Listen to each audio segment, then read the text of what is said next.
வணக்கம். நீங்கள் கேட்டுக்கொண்டிருப்பது தமிழ் வானொலி. நான் உங்கள் தோழி.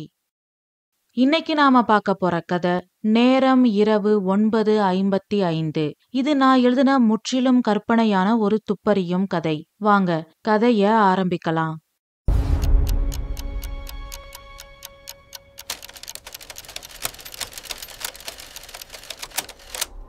அத்தியாயம் 1. அன்று இரவு சென்னை போலீஸ் கமிஷனர் அலுவலகம் மிகவும் அமைதியாக இருந்தது. எல்லோரும் அவரவர் வேலைகளில் மூழ்கியிருந்தனர். ஃபைல்கள் நிரம்பி இருக்கும் ஒரு ஸ்டீல் கபோர்டு முன் இன்ஸ்பெக்டர் ராஜேஷ் அமைதியாக நின்றிருந்தார். அவருக்கு 35 வயது இருக்கும். அந்த ஸ்டீல் கபோர்டில் தூசி நிறைந்திருந்தது. அதில் இருக்கும் ஒவ்வொரு ஃபைலையும் பார்த்து கொண்டிருந்தார். அப்பொழுது டீ எடுத்துக்கொண்டு கான்ஸ்டபிள் கந்தசாமி வந்தார். அவருக்கு 50 வயது இருக்கும். சார், டீ என்று கந்தசாமியின் குரல் கேட்டுதான் இன்ஸ்பெக்டர் ராஜேஷ் சுயநினைவுக்கு வந்தார். திரும்பி பார்த்தார். என்னண்ணே, டீ சார் என்று கந்தசாமி சொன்னதும் அவரிடம் இருந்து டீயை வாங்கி கொண்டார் இன்ஸ்பெக்டர் ராஜேஷ். அவர் கண்கள் கலங்கியிருந்தது. அதனை கவனித்த கான்ஸ்டபிள் கந்தசாமி இன்ஸ்பெக்டர் ராஜேஷை பார்த்து கேட்டார். சார், ஏதாவது பிரச்சனையா? அதெல்லாம் ஒண்ணும் இல்லையே, ஏன் கேக்குறீங்க? இல்ல, கண்ணு கலங்கியிருக்கு அதான் என்று கான்ஸ்டபிள் கந்தசாமி கேட்டதும் இன்ஸ்பெக்டர் ராஜேஷ் மெலிதாக புன்னகைத்தார். பின் சொன்னார், இந்த ஸ்டீல் கபோர்டு முழுக்க இருக்க ஃபைல்ஸ் எல்லாம் என்னன்னு தெரியுமாண்ணே? கேஸ் ஃபைல்ஸ் இல்ல, சால்வ் ஆகாத, அதாவது தீர்க்கப்படாத கேஸ் ஃபைல்ஸ் என்று இன்ஸ்பெக்டர் ராஜேஷ் சொன்னதும் கான்ஸ்டபிள் கந்தசாமி அமைதியாக இருந்தார். இன்ஸ்பெக்டர் ராஜேஷ் மேலும் சொன்னார், நம்ம ஒரு ஸ்டேஷன்ல மட்டும் இவ்வளவு அன்சால்வ்டு கேஸ் இருக்குன்னா அப்போ மொத்த மாவட்டத்துல, மொத்த ஸ்டேட்ல, மொத்த நாட்டுல என்னால நினைச்சு கூட பார்க்க முடியல. பாதிக்கப்பட்டவங்களோட நிலைமை எல்லாம் எப்படி இருக்கோ என்று சொல்லும் பொழுதே அவரின் குரல் தழுதழுத்தது. என்ன சார், எல்லாம் தெரிஞ்ச நீங்களே இப்படி வருத்தப்படலாமா? இதுல நம்ம மேல என்ன சார் தப்பு இருக்கு? நாம வேலை பார்க்காம இல்லையே, பார்த்துக்கிட்டு தானே இருக்கோம். வேலை பாக்குறோம், இல்லைன்னு சொல்லல. ஆனா சரியா பாக்குறோமா? என்ன சார் சொல்றீங்க? நீங்க எவ்வளவு கேஸ திறமையா சால்வ் பண்ணிருக்கீங்க. உங்களுக்கு நம்ம அரசாங்கமே பதக்கமும் பரிசும் கொடுத்திருக்கு. இந்த சின்ன வயசுல இன்ஸ்பெக்டர் ஆயிருக்கீங்க.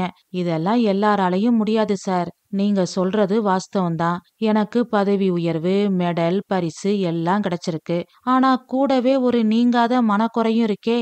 அது என்னது சார்? டாக்டர் சூர்யாவோட அன்சால்வ்டு மர்டர் கேஸ்.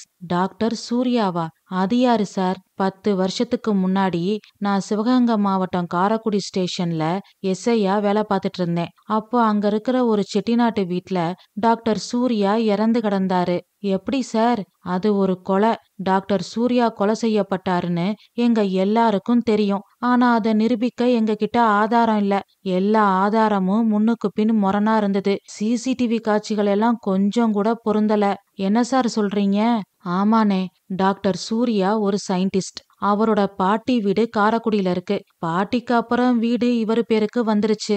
அந்த வீட்டை டாக்டர் சூர்யா ரிசர்ச் வில்லாவா மாத்தினாரு. அவரோட ஆராய்ச்சிய அங்கேயே பண்ண ஆரம்பிச்சாரு. அந்த வீட்ல தான் அவர் இறந்து போயிட்டாரு. அப்ப எல்லாம் எல்லார் வீட்லயும் சிசிடிவி இருக்காது. குறிப்பிட்ட சில பணக்காரங்க வீட்ல, பெரிய பெரிய ஆட்கள் வீட்ல தான் இருக்கும். இவர் ஒரு சயின்டிஸ்ட், ஆராய்ச்சி வேற பண்றாரு.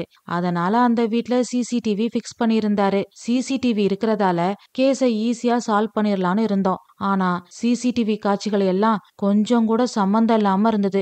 எவ்வளவோ முயற்சி பண்ணோம். ஆனா எங்களால அந்த கேஸ சால்வ் பண்ண முடியல. கடைசியில வேற வழி இல்லாம கோல்டு கேஸ், அன்சால்வ்டு அப்படின்னு முத்திர குத்தி அந்த கேஸ் ஃபைல இந்த மாதிரி ஒரு ஸ்டீல் கபோர்ட்ல வச்சிட்டோம் என்று சொல்லிக்கொண்டே அந்த அறையில் இருக்கும் ஸ்டீல் கபோர்டை பார்த்தார் இன்ஸ்பெக்டர் ராஜேஷ். கான்ஸ்டபிள் கந்தசாமி சொன்னார், விடுங்க சார், நீங்க என்ன பண்ணுவீங்க? உங்களால முடிஞ்ச வரைக்கும் எல்லா முயற்சியும் பண்ணி பார்த்துட்டீங்க. கேஸ் சால்வ் ஆகல, என்ன பண்றது? சில விஷயங்கள் அப்படித்தான். நாம என்னதான் முயற்சி பண்ணாலும் எப்போ எப்படி நடக்கணுமோ அப்போதான் நடக்கும். கவலைப்படாதீங்க சார். நாம ஒரு விஷயத்த பத்தி திரும்ப திரும்ப நினைச்சுக்கிட்டு இருக்கும்போது அது நடக்கிறதுக்கான வழி தன்னால உருவாகுமா? அது மாதிரி டாக்டர் சூர்யா கேஸும் ஒரு நாள் சால்வ் ஆகும். வருத்தப்படாம வேலைய பாருங்க சார். நான் போய் நம்ம எல்லாருக்கும் சாப்பாடு வாங்கிட்டு வரேன் என்று சொல்லிவிட்டு கான்ஸ்டபிள் கந்தசாமி அங்கிருந்து வெளியில் வந்தார். அங்கிருந்து சென்ற கந்தசாமியவே பார்த்து கொண்டிருந்தார் இன்ஸ்பெக்டர் ராஜேஷ். பின் மெலிதாக புன்னகைத்து கொண்டு அவரின் இருக்கைக்கு சென்றார். நேரம் ஓடியது. சாப்பாடு வாங்கி கொண்டு வந்தார் கந்தசாமி. கமிஷனர் ஆபீஸ் வாசலில் ஒரு கவர் இருந்தது. அதனை எடுத்துக்கொண்டு உள்ளே வந்தார். எல்லோருக்கும் சாப்பாட்டை கொடுத்துவிட்டு இன்ஸ்பெக்டர் ராஜேஷின் அறைக்கு வந்தார். அவருக்கு சாப்பாட்டை கொடுத்துவிட்டு கந்தசாமி சொன்னார், சார், நம்ம ஆபீஸ் வாசல்ல இந்த கவர் இருந்துச்சு. பேரும் இல்ல, அட்ரஸும் இல்ல என்று சொல்லி அந்த கவரை நீட்டினார் கந்தசாமி. அதனை வாங்கி திறந்து பார்த்தார் இன்ஸ்பெக்டர் ராஜேஷ். உள்ளே ஒரு கடிதம் இருந்தது. அதனை எடுத்து பிரித்து படிக்க ஆரம்பித்தார். Justice delight is justice denied என்று டைப்ரைட்டர் மூலம் டைப் செய்யப்பட்டு இருந்தது. அதன் கீழே டாக்டர் சூர்யாவின் கையெழுத்து தெளிவாக இருந்தது. அதனை பார்த்ததும் இன்ஸ்பெக்டர் ராஜேஷின் கைகள் நடுங்கியது. நெற்றியில் இருந்து வியர்வை வடிந்தது. இன்ஸ்பெக்டர் ராஜேஷின் நிலைமையை பார்த்து கான்ஸ்டபிள் கந்தசாமி கேட்டார், சார், என்னாச்சு? என்ன லெட்டர்?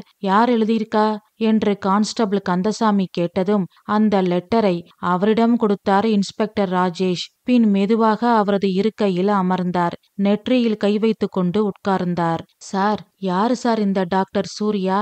நான் டிஃபன் வாங்க போறதுக்கு முன்னாடி என்கிட்ட சொன்னீங்களே, காரக்குடி கேஸு, அந்த சூர்யாவா என்று கான்ஸ்டபிள் கந்தசாமி கேட்டதும் இன்ஸ்பெக்டர் ராஜேஷ் ஆமாம் என்பது போல் தலையாட்டினார். கான்ஸ்டபிள் கந்தசாமிக்கு மூச்சே நின்றுவிடும் போல் இருந்தது. சார், பேய் லெட்டரெல்லாம் போடுமா சார் என்று கான்ஸ்டபிள் கந்தசாமி கேட்டதும் இன்ஸ்பெக்டர் ராஜேஷ் நிமிர்ந்து அவரை பார்த்தார். பின் சொன்னார், சத்தியமா எனக்கு ஒண்ணுமே புரியல. இதை யார் எழுதி இங்க வந்து வச்சுட்டு போனதுன்னு எனக்கு ஒண்ணுமே புரியல. ஆனா இதுல இருக்கிற கையெழுத்து டாக்டர் சூர்யாவோட தான். அவர் இறந்து 10 வருஷம் ஆச்சு. அவரோட பாட்டி வீட்ல இப்ப யாருமே இல்ல. அவர் இறந்து கிடந்தது அந்த வீட்ல இருக்கிற ஒரு லைப்ரரி ரூம்ல. அந்த ரூம் சீல் வைக்கப்பட்டு 10 வருஷம் ஆச்சு. யாருமே அங்க போக முடியாது. அப்படி இருக்கும்போது இந்த லெட்டர் எப்படி எங்க இருந்து வந்திருக்கு எனக்கு ஒண்ணுமே புரியல என்று சொல்லிக்கொண்டே கமிஷனர் ஆபீஸ் சிசிடிவி ஃபுட்டேஜை எடுத்து பார்க்க ஆரம்பித்தார். கான்ஸ்டபிள் கந்தசாமி சாப்பாடு வாங்க சென்ற கொஞ்ச நேரத்தில் ஒரு முகமூடி அணிந்த உருவம் மெதுவாக கமிஷனர் ஆபீஸ் நோக்கி வந்தது. கேமராவிற்கு முகத்தை காட்டாமல் குனிந்த தலை நிமிராமல் வருகிறது. சில நொடிகளில் கேமரா மினுமினுக்கிறது. ஃபுட்டேஜ் தெளிவாக தெரியவில்லை. ஒரு சில நொடிகள் கழித்து மீண்டும் சிசிடிவி ஃபுட்டேஜ் தெளிவாக தெரிகிறது. வாசலில் கடிதம் மட்டும் இருக்கிறது. அந்த முகமூடி அணிந்த உருவம் அங்கு இல்லை. இதனை பார்த்ததும் கான்ஸ்டபிள் கந்தசாமிக்கு வேர்த்து கொட்ட ஆரம்பித்தது. இன்ஸ்பெக்டர் ராஜேஷ் மீண்டும் மீண்டும் அந்த சிசிடிவி ஃபுட்டேஜை பிளே செய்து பார்த்தார். ஆனால் வந்தது யார் என்று தெரியவில்லை. கான்ஸ்டபிள் கந்தசாமி சொன்னார், சார், இப்ப என்ன பண்றது? எனக்கு ஒன்னும் புரியல. நான் ஒன்னு சொன்னா தப்பா நினைக்க மாட்டீங்களே? சொல்லுங்கண்ணே. பேசாம இந்த லெட்டரை தூக்கி போட்டுருங்க என்று கான்ஸ்டபிள் கந்தசாமி சொன்னதும் இன்ஸ்பெக்டர் ராஜேஷ் அவரை ஆச்சரியமாக பார்த்தார். கான்ஸ்டபிள் கந்தசாமி மேலும் சொன்னார், ஆமா சார், இந்த லெட்டர் வந்தது உங்களையும் என்னையும் தவிர வேற யாருக்கும் தெரியாது. சிசிடிவில ஆள் யாருன்னு சரியா தெரியல. அதனால மொட்டை கடுதாசி, ராங் இன்ஃபர்மேஷன் அப்படி இப்படின்னு சொல்லி நாம இந்த லெட்டரை தூக்கி போட்டுறலாம். அண்ணே, என்ன சொல்றீங்க? ஆமா சார், நமக்கு வேற வழி இல்ல. நாம போலீஸ், நாமளே இப்படி பண்ணா எப்படி? குற்றவாளிய கண்டுபிடிக்க வேண்டாமா? கண்டிப்பா கண்டுபிடிக்கணும். நாம போலீஸ் தான். ஆனா அதுக்காக பேய் கூட எல்லாம் டீலிங் வச்சுக்க முடியாது சார் என்று கந்தசாமி சொன்னதும் இன்ஸ்பெக்டர் ராஜேஷ் சொன்னார், அண்ணே, கொஞ்ச நேரத்துக்கு முன்னாடி நீங்க என்ன சொன்னீங்கன்னு ஞாபகம் இருக்கா? இந்த லெட்டரை பார்த்ததுல இருந்து எனக்கு என் பேரே மறந்து போச்சு.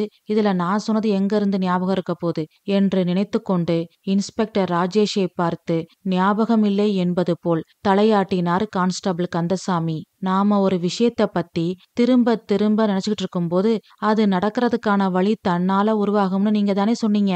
எனக்கு துரோகி வெளியில இல்ல, நானே தான் எனக்கு துரோகி.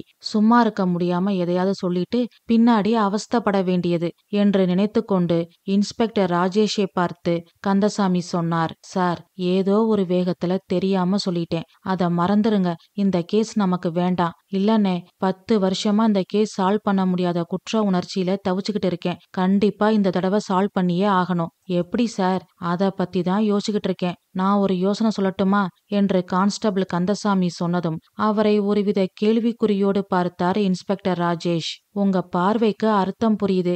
இந்த கேஸ சால்வ் பண்ண வேண்டான்னு நான் மறுபடியும் சொல்ல போறேன்னு தானே பாக்குறீங்க? கண்டிப்பா இல்ல சார். நீங்க இவ்வளவு உறுதியா இருக்கும்போது நான் ஏன் அப்படி சொல்ல போறேன்? இந்த கேஸ சால்வ் பண்ண ஒரு ஐடியா சொல்லட்டுமா சார்? கண்டிப்பானே, சொல்லுங்க. நீங்க ஏன் காவியா அஞ்சலிய பார்த்து இந்த கேஸ் பத்தி சொல்லக்கூடாது? அவங்க உதவியோட இந்த கேஸ ஈஸியா சால்வ் பண்ணிடலாம் சார். போன டாக்டர் அர்ஜுன் வர்மா கேஸ்ல குற்றவாளிய கண்டுபிடிச்ச காவியா அஞ்சலியா? ஆமா சார். அவங்க கிட்ட போனா ஈஸியா சால்வ் பண்ணிரலாம்னு தோணுது. கரெக்ட்னே. நாளைக்கு காலையில நான் அவங்கள நேர்ல பார்த்து இது சம்பந்தமா பேசுறேன். ரொம்ப தேங்க்ஸ்னே என்று சொல்லிவிட்டு இன்ஸ்பெக்டர் ராஜேஷ் சாப்பிட ஆரம்பித்தார். மறுநாள் காலை சமையலறையில் சிங்க் முழுவதும் நிரம்பி இருக்கும் பாத்திரங்களை பார்த்து கொண்டு கன்னத்தில் கை வைத்து நின்றிருந்தாள் அஞ்சலி. அவர்களின் லா ஃபர்முக்கு கிளம்புவதற்காக காவியா ரெடியாகி வந்தாள். அஞ்சலி நின்ற கோலத்தை பார்த்து காவியா கேட்டாள், ஏ அஞ்சலி, என்ன இப்படி நிக்கிற? தீவிரமா சிந்திச்சுக்கிட்டு இருக்கேன். எதை பத்தி? சாப்பிடும்போது நல்லா இருக்கு, பாத்திரம் கழுவும் போது கஷ்டமா இருக்கு, ஏன் அப்படின்னு தீவிரமா திங்க் பண்ணிக்கிட்டு இருக்கேன் என்று அஞ்சலி சொன்னதும் காவியா சிரிக்க ஆரம்பித்தாள். அப்பொழுது அவளின் செல்போன் ஒலித்தது. இன்ஸ்பெக்டர் ராஜேஷ் காலிங் என்று வந்தது. Hello sir. மேடம், நான் ஒரு கேஸ் விஷயமா உங்களை பார்க்கணும். இன்னைக்கு நான் உங்க ஆபீஸுக்கு வரட்டுமா? கண்டிப்பா சார். நாங்க இப்ப அங்கதான் கிளம்பிக்கிட்டு இருக்கோம். இன்னும் 1 ஹவர்ல எங்க ஆபீஸ்ல இருப்போம். நீங்க வந்துருங்க சார். கண்டிப்பா மேடம் என்று சொல்லிவிட்டு போனை வைத்தார் இன்ஸ்பெக்டர் ராஜேஷ். பின் காவியாவும் அஞ்சலியும் கிளம்பி அவர்களின் லா ஃபர்முக்கு சென்றார்கள். சட்ட புத்தகங்கள் அடுக்கி வைக்கப்பட்டிருந்த கபோர்டு முன்பு காவியா நின்று ஒரு புத்தகத்தை எடுத்து படித்து கொண்டிருந்தாள். கம்ப்யூட்டர் ஆன் செய்து அதிலிருந்து அவர்கள் ஆஜராக போகும் கேஸ் சம்பந்தமாக குறிப்பெடுத்து டைரியில் எழுதி கொண்டிருந்தாள் அஞ்சலி. இன்ஸ்பெக்டர் ராஜேஷ் உள்ளே வந்தார். வாங்க சார், உட்காருங்க என்று காவியா சொல்ல அங்கிருந்த நாற்காலியில் உட்கார்ந்தார் இன்ஸ்பெக்டர் ராஜேஷ். பின் ஒரு ஃபைல் மற்றும் நேற்று இரவு வந்த கடிதம் இரண்டையும் காவியாவிடம் கொடுத்தார். அதனை பிரித்து படித்தார்கள் காவியாவும் அஞ்சலியும். இருவரும் ஒருவரை ஒருவர் பார்த்து கொண்டார்கள். அஞ்சலி கேட்டாள், டாக்டர் சூர்யா இறந்து 10 வருஷம் ஆச்சு. இப்போ அவர் பேர்ல யாரு இந்த கடிதத்தை அனுப்புனது? அதுதான் தெரியல. கமிஷனர் ஆபீஸ் சிசிடிவி ஃபுட்டேஜ கூட பார்த்துட்டேன் என்று சொல்லி அந்த சிசிடிவி ஃபுட்டேஜை கொடுத்தார் இன்ஸ்பெக்டர் ராஜேஷ். அதனை பார்த்ததும் காவியாவிற்கும் அஞ்சலிக்கும் மேலும் அதிர்ச்சியாக இருந்தது. காவியா கேட்டாள், இப்போ இதுல நாங்க என்ன பண்ணணும் சார்? 10 வருஷமா இந்த கேஸ் என்ன நிம்மதியா தூங்க விடல. இத சால்வ் பண்ணாதான் எனக்கு நிம்மதி. எனக்கென்னவோ இப்போ மறுபடியும் இறந்து போன சூர்யாவே என்ன மறுபடியும் விசாரணை பண்ண கூப்பிடுற மாதிரி இருக்கு. அதனால மறுபடியும் இந்த கேஸ ரீஓபன் பண்ணலாம்னு நினைக்கிறேன். இந்த முறை இந்த கேஸை எப்படியும் சால்வ் பண்ணணும். அதுக்கு உங்க உதவி எனக்கு கட்டாயம் வேணும் என்று இன்ஸ்பெக்டர் ராஜேஷ் சொன்னதும் காவியா கேட்டாள், சார், நீங்க உண்மையாதான் சொல்றீங்களா? எஸ். அன்னைக்கு சிசிடிவி சாட்சிகள் எல்லாம் எங்களுக்கு எதிரா இருந்தது. டாக்டர் சூர்யாவோட மரணத்தை கொலைன்னு நிரூபிச்சு குற்றவாளிக்கு எங்களால தண்டனை வாங்கி கொடுக்க முடியல. இந்த தடவை குற்றவாளி தப்பிக்கவே கூடாது. கண்டிப்பா இந்த கேஸ சால்வ் பண்ணியே ஆகணும் என்று இன்ஸ்பெக்டர் ராஜேஷ் சொன்னதும் அஞ்சலி கேட்டாள், ஓகே சார், அதுக்கு ஏன் எங்களை தேர்ந்தெடுத்தீங்க? போன டாக்டர் அர்ஜுன் வர்மா வழக்குல எனக்கு உங்களோட இன்வெஸ்டிகேஷன் அப்ரோச், குற்றவாளிய கண்டுபிடிச்ச விதம் எல்லாம் ரொம்ப பிடிச்சிருந்தது. எங்க கண்ணுக்கு தெரியாத விஷயம் எல்லாம் உங்க கண்ணுக்கு தெரியுது. ஒரே விஷயத்த நாங்க ஒரு குணத்துல பாக்குறோம், நீங்க வேற குணத்துல பாக்குறீங்க. அதனால இந்த கேஸ சால்வ் பண்ண உங்க உதவி எனக்கு கண்டிப்பா தேவை.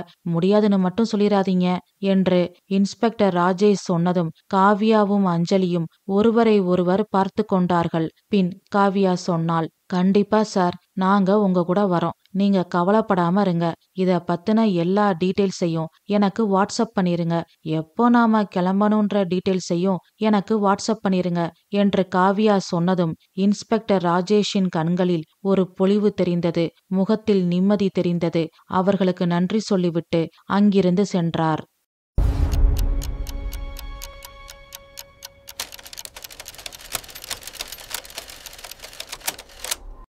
அத்தியாயம் 2.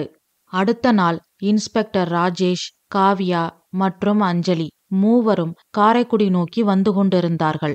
சென்னையின் புறநகர் வழியாக தனது ஜீப்பை ஓட்டிக் கொண்டிருந்தார் இன்ஸ்பெக்டர் ராஜேஷ். பின் சீட்டில் காவ்யாவும் அஞ்சலியும் உட்கார்ந்திருந்தார்கள்.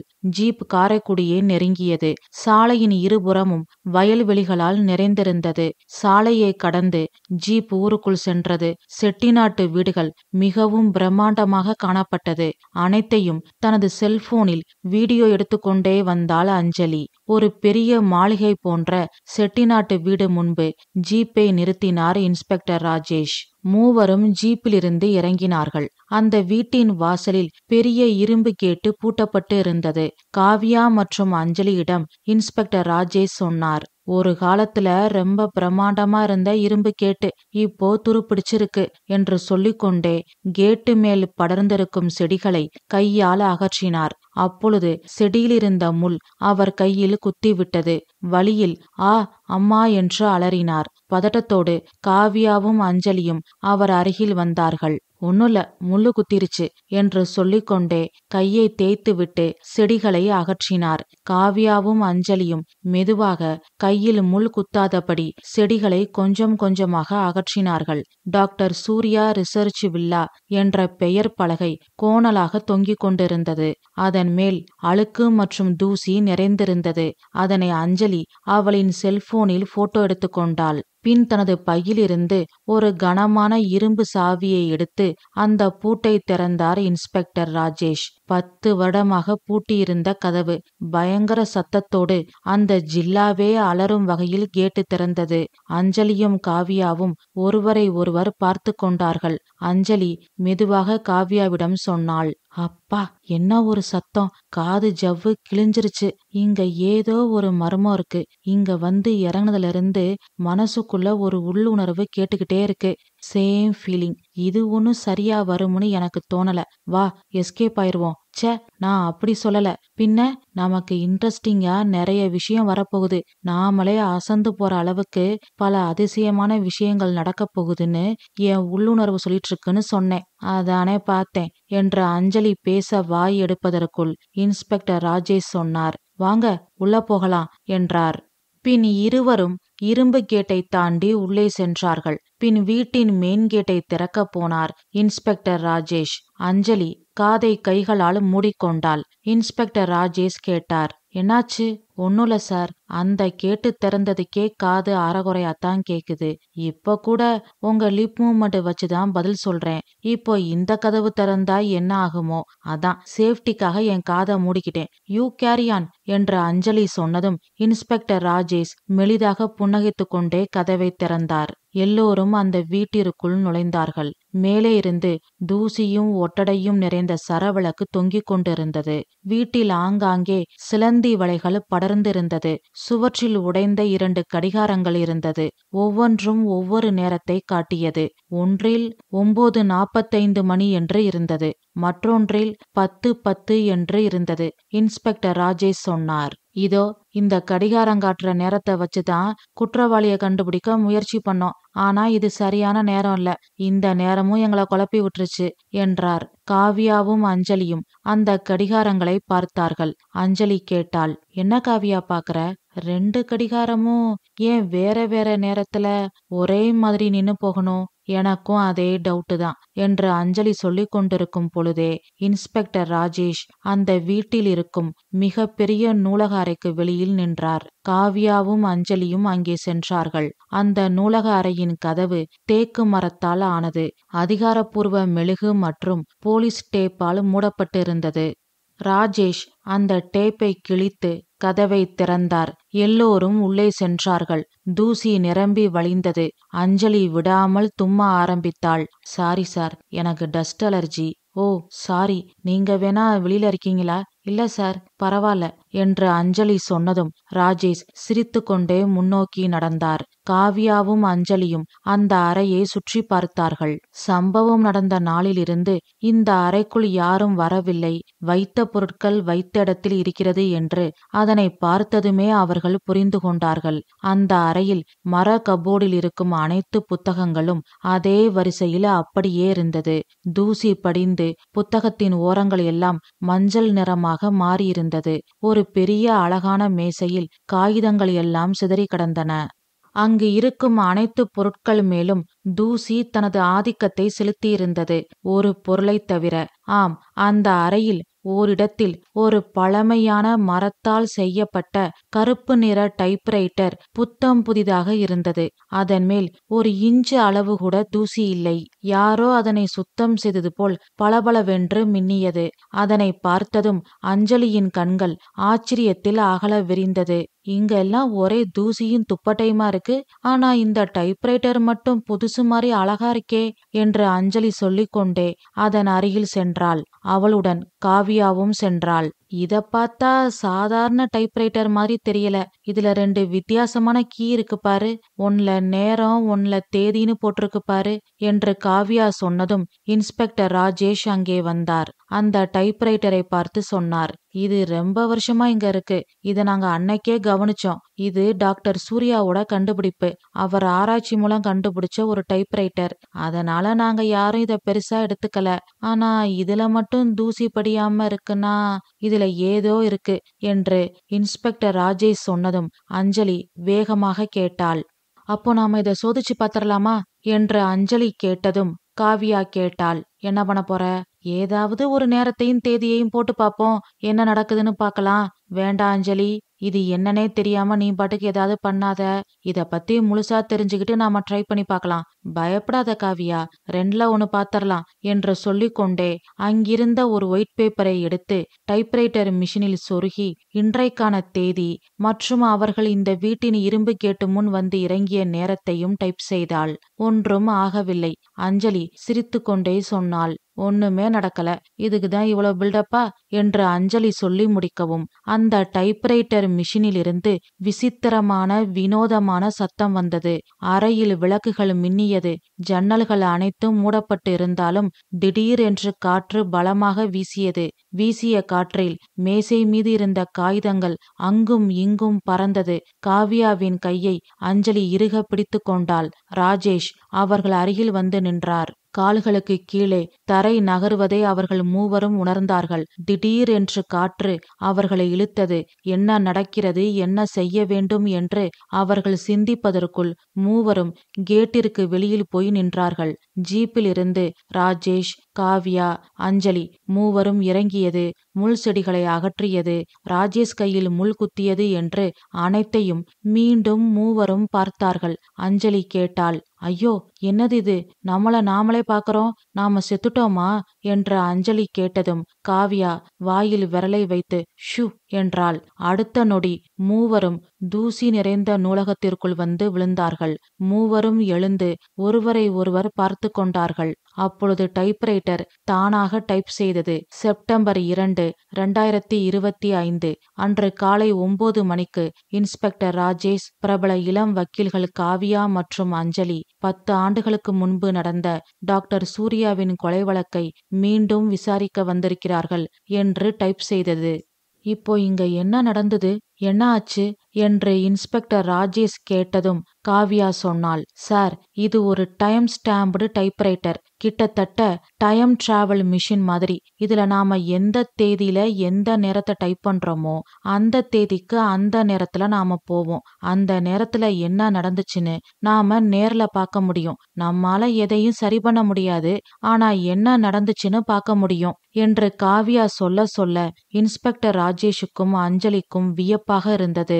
வாரே வா காவ்யா, எப்படி காவ்யா இப்படியெல்லாம்? நான் கொஞ்ச நேரத்துல பயந்தே போயிட்டேன், கல்யாணம் ஆகிறதுக்குள்ளேயே செத்து போயிட்டேனோன்னு என்று அஞ்சலி சொன்னதும் இன்ஸ்பெக்டர் ராஜேஷ் சிரித்தார். பின் கேட்டார், இப்போ நாம இத வச்சு யாரு கொலை பண்ணதுன்னு கண்டுபிடிச்சிடலாமா மேடம்? கண்டிப்பா சார். சூப்பர் மேடம், அப்போ இப்பவே கண்டுபிடிக்கலாம் என்று இன்ஸ்பெக்டர் ராஜேஷ் சொன்னதும் அஞ்சலி மீண்டும் ஒரு பேப்பரை எடுத்து டைப்ரைட்டரில் சொருகி விட்டு கேட்டாள், டேட் அண்ட் டைம் சொல்லுங்க சார். டேட்டு ஜூலை 14, 2015. டயம்தான் சரியா தெரியல. அன்னைக்கு போஸ்ட்மார்ட்டம் ரிப்போர்ட்ல 9:45 மணிக்கு சூர்யா இறந்துட்டாருன்னு இருக்கு. ஆனா 10:10க்கு சூர்யா தோட்டத்துல வாக்கிங் போன சிசிடிவி ஃபுட்டேஜ் இருக்கு. அதனால சரியான நேரம் தெரியல என்று இன்ஸ்பெக்டர் ராஜேஷ் சொன்னதும் காவ்யா சொன்னாள், போஸ்ட்மார்ட்டம் ரிப்போர்ட்ல 9:45 மணிக்கு சூர்யா இறந்துட்டார்னு இருக்கு. அதனால ராத்திரி 9 மணின்னு டைப் பண்ணு, என்ன நடக்குதுன்னு பார்க்கலாம் என்று காவ்யா சொன்னதும் அஞ்சலி ஜூலை 14, 2015 இரவு 9 மணி என்று டைப் செய்தாள். அடுத்த நொடி மீண்டும் டைப்ரைட்டர் மிஷினில் இருந்து அதே சத்தம். அறையில் விளக்குகள் மின்னியது. மீண்டும் பலத்த காற்று வீசியது. மேசையில் இருந்த காகிதங்கள் பறந்தன. கால்களுக்கு கீழே தரை நகர்ந்தது. காற்று அவர்களை இழுத்தது. அடுத்த நொடி நூலகம் புத்தம் புதிது போல ஆனது. ராஜேஷ், காவ்யா, அஞ்சலி மூவரும் அனைத்தையும் சுற்றி பார்த்தார்கள். எல்லாம் அழகாக இருந்தது. ஜன்னல் அருகே ஒரு மேசை இருந்தது. அதன் மேல் ஒரு மங்கலான விளக்கு எரிந்து கொண்டிருந்தது. அந்த வெளிச்சத்தை நோக்கி அவர்களின் பார்வை சென்றது. அங்கே நாற்காலியில் உட்கார்ந்து கொண்டு மேசையில் டைரியை வைத்து சூர்யா ஏதோ எழுதி கொண்டிருந்தார். அவ்வளவுதான். மூவரும் பேய் அறைந்தவர்கள் போல் திடுக்கிட்டு போனார்கள். அஞ்சலிக்கு மூச்சு திணற ஆரம்பித்தது. காவ்யாவின் கையை இறுக பிடித்து கொண்டாள். டாக்டர் சூர்யாவை காவ்யா கவனமாக கவனித்தாள். டாக்டர் சூர்யாவின் வாய் எதையோ முணுமுணுத்தது. அதனை உன்னிப்பாக கவனித்தாள். இது ஒரு சாதாரண டைப்ரைட்டர் இல்ல, காலத்தால அழிக்க முடியாத பொக்கிஷம். இதுதான் மறைக்கப்பட்ட மறைந்து போன உண்மைகளை வெளிக்கொண்டு வரப்போகுது என்று சொல்லிக்கொண்டே சிறு குழந்தை போல் உற்சாகமாக டைரி எழுதி கொண்டிருந்தார் டாக்டர் சூர்யா. அடுத்த நொடி மீண்டும் மூவரும் தூசி நிறைந்த இன்றைய நூலகத்திற்குள் வந்து விழுந்தார்கள். மீண்டும் டைப்ரைட்டர் தானாக டைப் செய்ய ஆரம்பித்தது. ஜூலை 14, 2015 இரவு 9 மணி. டாக்டர் சூர்யா உயிருடன் இருக்கிறார். டைரி எழுதி கொண்டு இருக்கிறார். மூவரும் அதனை எடுத்து படித்தார்கள்.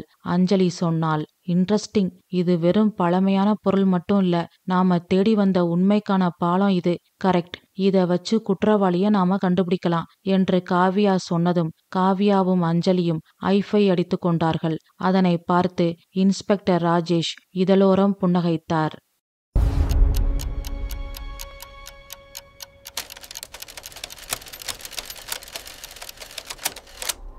அத்தியாயம் 3.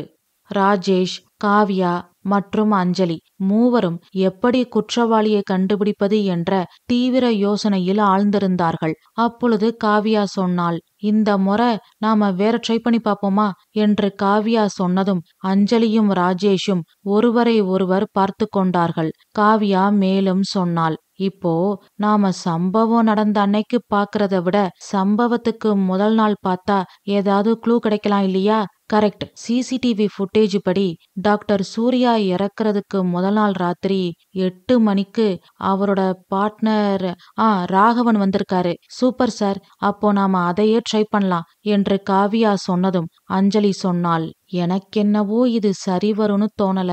சும்மா பக்கத்து வீட்டுக்கு போயிட்டு வர மாதிரி கடந்த காலத்துக்கும் நிகழ்காலத்துக்கும் போயிட்டு வர்றது எனக்கு சரியா படல. ஏ அஞ்சலி, பயப்படுறியா என்ன? இல்ல காவியா, இதனால நமக்கு ஏதாவது ஆயிட்டா இப்போ நாம மறுபடியும் கடந்த காலத்துக்கு போய் அங்கேயே சிக்கிக்கிட்டா? அஞ்சலி, நீயா பயப்படுற? எனக்கு ஆச்சரியமா இருக்கு. இல்ல காவியா, என்னவோ ஒரு மாதிரி இருக்கு, அதான் சொன்னேன். இங்க பாரு அஞ்சலி, இந்த உலகத்துல திறமை இருந்தும் நிறைய பேர் சாதிக்க முடியாம போனதுக்கு முக்கிய காரணம் என்ன தெரியுமா? பயம். பயத்துக்கும் வெற்றிக்கும் என்னைக்கும் ஆகாது. பயம் இருக்கிற இடத்துல வெற்றி இருக்காது. வெற்றி இருக்கிற இடத்துல பயம் இருக்கவே இருக்காது. பயத்தை தூக்கி குப்பையில போடு. துணிந்தவனுக்கு துக்கமில்லை. பயப்படாம எழுந்து பேப்பரை எடுத்து டைப்ரைட்டர்ல வை என்று காவ்யா சொன்னதும் அஞ்சலி பெருமூச்சோடு எழுந்தாள். பேப்பரை எடுத்து டைப்ரைட்டரில் வைத்தாள். ஜூலை 13, 2015 இரவு 8 மணி என்று காவ்யா டைப் செய்தாள். இம்முறை டைப்ரைட்டர் எழுப்பிய ஒலி அந்த அறை முழுவதும் எதிரொலித்தது. விளக்குகள் மின்னியது. மூவரும் மீண்டும் ஒரு வேகமான காற்றில் இழுத்து செல்லப்பட்டனர். மெதுவாக மூவரும் கண்களை திறந்தார்கள். நூலகம் வெளிச்சமாக இருந்தது. தூசி இல்லை. அழகாக இருந்தது. புதிய புத்தகங்களின் வாசனை மூக்கை துளைத்தது. மூவரும் நெருக்கமாக ஒருவர் கையை ஒருவர் பிடித்து கொண்டு நின்றார்கள். டாக்டர் சூர்யா மிகவும் வேகமாக அதே டைப்ரைட்டரில் டைப் செய்து கொண்டு இருந்தார். அவரின் முகத்தில் பதட்டம் தெரிந்தது. நெற்றியில் இருந்து வியர்வை வடிந்தது. தனக்குத்தானே ஆணையிடுவது போல் பேசிக்கொண்டார். அவங்க இதை நிறுத்த மாட்டாங்க. ராகவனுக்கு முழு கண்ட்ரோலும் வேணும். விக்ரமனுக்கு யாரு எப்படி போனாலும் கவலை இல்ல, பணம் தான் வேணும். மாயா, அவளை கூட நம்புறது தப்புதான். எல்லாம் துரோகிங்க. எனக்கு என்ன வேணாலும் ஆகலாம். ஆனா காலம் உண்மையை வெளிக்கொண்டு வரும் என்று தனக்குத்தானே பேசிக்கொண்டிருந்தார் டாக்டர் சூர்யா. இதனை கவனித்த ராஜேஷ் மெதுவாக காவ்யா அஞ்சலியிடம் முணுமுணுத்தார். ராகவன், விக்ரம், மாயா 3 பேர்ல ஒருத்தர் தான் குற்றவாளி என்று ராஜேஷ் சொல்லிக் கொண்டிருக்கும் பொழுதே அஞ்சலியின் பார்வை கதவை நோக்கி சென்றது. யாரோ வருவது போல் தெரிந்தது. காரிடரில் கனமான காலடி சத்தங்கள் எதிரொலித்தன. மூவரும் மெதுவாக நகர்ந்து சுவர் ஓரமாக போய் நின்றார்கள். கதவு பயங்கர சத்தத்தோடு திறந்தது. டாக்டர் சூர்யாவின் பிசினஸ் பார்ட்னர் ராகவன் வேகமாக உள்ளே வந்தான். அவன் முகத்தில் கோபம் கொந்தளித்தது. சூர்யா அருகில் வந்தான். அவனை பார்த்து சொன்னான், சூர்யா, போதும். உன்னோட ஆராய்ச்சி சோதனை எல்லாத்தையும் நிறுத்திடு. எல்லா காப்பிரைட்ஸையும் வித்துரு. ஒரு சில வாரத்துல நாம பணக்காரங்க ஆயிடலாம். ராகவா, பணத்துக்காக தான் நான் இந்த ஆராய்ச்சியை செய்றேன்னு நினைக்கிறியா?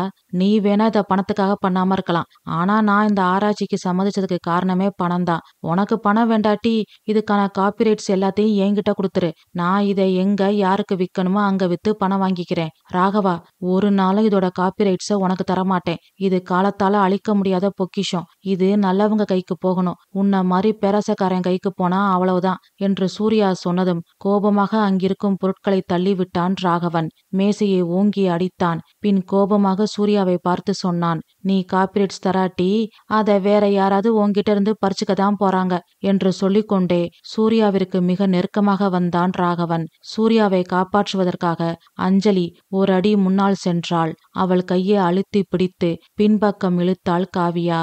பின் மெதுவாக சொன்னாள், இது 2015. நாம கடந்த காலத்துல இருக்கோம். நாம இங்க ஆடியன்ஸ் மட்டும்தான். நம்மால ஒன்னும் பண்ண முடியாது. அமைதியா பொறுமையா இரு என்று காவியா சொன்னதும் தான் அஞ்சலிக்கு சுய உணர்வு வந்தது. அமைதியாக பின்னால் வந்தாள். சூர்யாவை கோபமாக முறைத்துவிட்டு ராகவன் அங்கிருந்து வெளியில் வந்தான். சூர்யாவின் உடல் பதட்டத்தில் நடுங்கியது. நாற்காலியில் சாய்ந்து உட்கார்ந்தார். நெற்றியில் கை வைத்து அழுந்த தேய்த்தார். மீண்டும் அந்த நூலக அறை மின்னியது. இப்பொழுது மறுபடியும் நிகழ்காலமான 2025ஆம் ஆண்டு. இன்றைக்கான அந்த தூசி நிறைந்த நூலக அறைக்கு மூவரும் வந்து சேர்ந்தார்கள். மீண்டும் டைப்ரைட்டர் தானாக டைப் செய்ய ஆரம்பித்தது. ஜூலை 13, 2015 ராகவன் வருகை இரவு 8:05 என்று டைப் செய்தது. மூவரும் ஒருவரை ஒருவர் பார்த்து கொண்டார்கள். கொண்டு வந்திருந்த பையிலிருந்து தண்ணீர் பாட்டிலை எடுத்தாள் அஞ்சலி. மூவரும் தண்ணீரை மடமடவென்று குடித்தார்கள். பின் ராஜேஷ் சொன்னார், என்னால இது எல்லாத்தையும் நம்பவும் முடியல, நம்பாம இருக்கவும் முடியல. என்னாலையும் தான் சார் என்று ராஜேஷும் அஞ்சலியும் பிரமிப்போடு பேசிக்கொண்டிருந்தார்கள். காவியா சொன்னாள், சோ பிசினஸ் பார்ட்னர் ராகவனுக்கும் சூர்யா சாருக்கும் காப்பிரைட் சம்பந்தமா பிரச்சனை இருந்திருக்கு. கரெக்ட் காவியா. ஆனா அதுக்காக அவர்தான் குற்றவாளின்னு முடிவு பண்ண முடியாதுல்ல. யா, ஆனா ராகவன் நம்மளோட சஸ்பெக்ட் லிஸ்ட்ல இருக்காரு. அத நாம மறுக்க முடியாதுல்ல என்று காவியா சொன்னதும் ராஜேஷ் சொன்னார், கண்டிப்பா மேடம். ராகவன் சூர்யாவுக்கு இடையில நிறைய பிரச்சனை இருக்குன்னு நாங்க அன்னைக்கு விசாரிக்கும் போதே நிறைய பேர் சொன்னாங்க என்று ராஜேஷ் சொன்னதும் அஞ்சலி கேட்டாள், ஓகே, ராகவன் ஒரு சஸ்பெக்ட். அடுத்து யாரு என்று அஞ்சலி கேட்டதும் இன்ஸ்பெக்டர் ராஜேஷை பார்த்து காவியா கேட்டாள், சூர்யா சார் டைப் பண்ணும்போது சொன்னாரே விக்ரம், மாயான்னு, அவங்கெல்லாம் யாரு சார்? விக்ரம் டாக்டர் சூர்யாவோட தம்பி, மாயா டாக்டர் சூர்யாவோட அசிஸ்டன்ட். இன்ட்ரெஸ்டிங். ஓகே, வழக்கம் போல டைப்ரைட்டர் மிஷின்ல பேப்பரை வச்சு நேரத்தையும் தேதியையும் டைப் பண்ணுவோம். காலமே நம்மளோட கேள்விக்கு ஆன்சர் சொல்லட்டும் என்று காவியா சொன்னதும் அஞ்சலி டைப்ரைட்டரில் இருந்த பேப்பரை எடுத்து பேக்கில் வைத்து கொண்டு அடுத்து ஒரு புதிய ஒயிட் பேப்பரை எடுத்து டைப்ரைட்டரில் சொருகினாள்.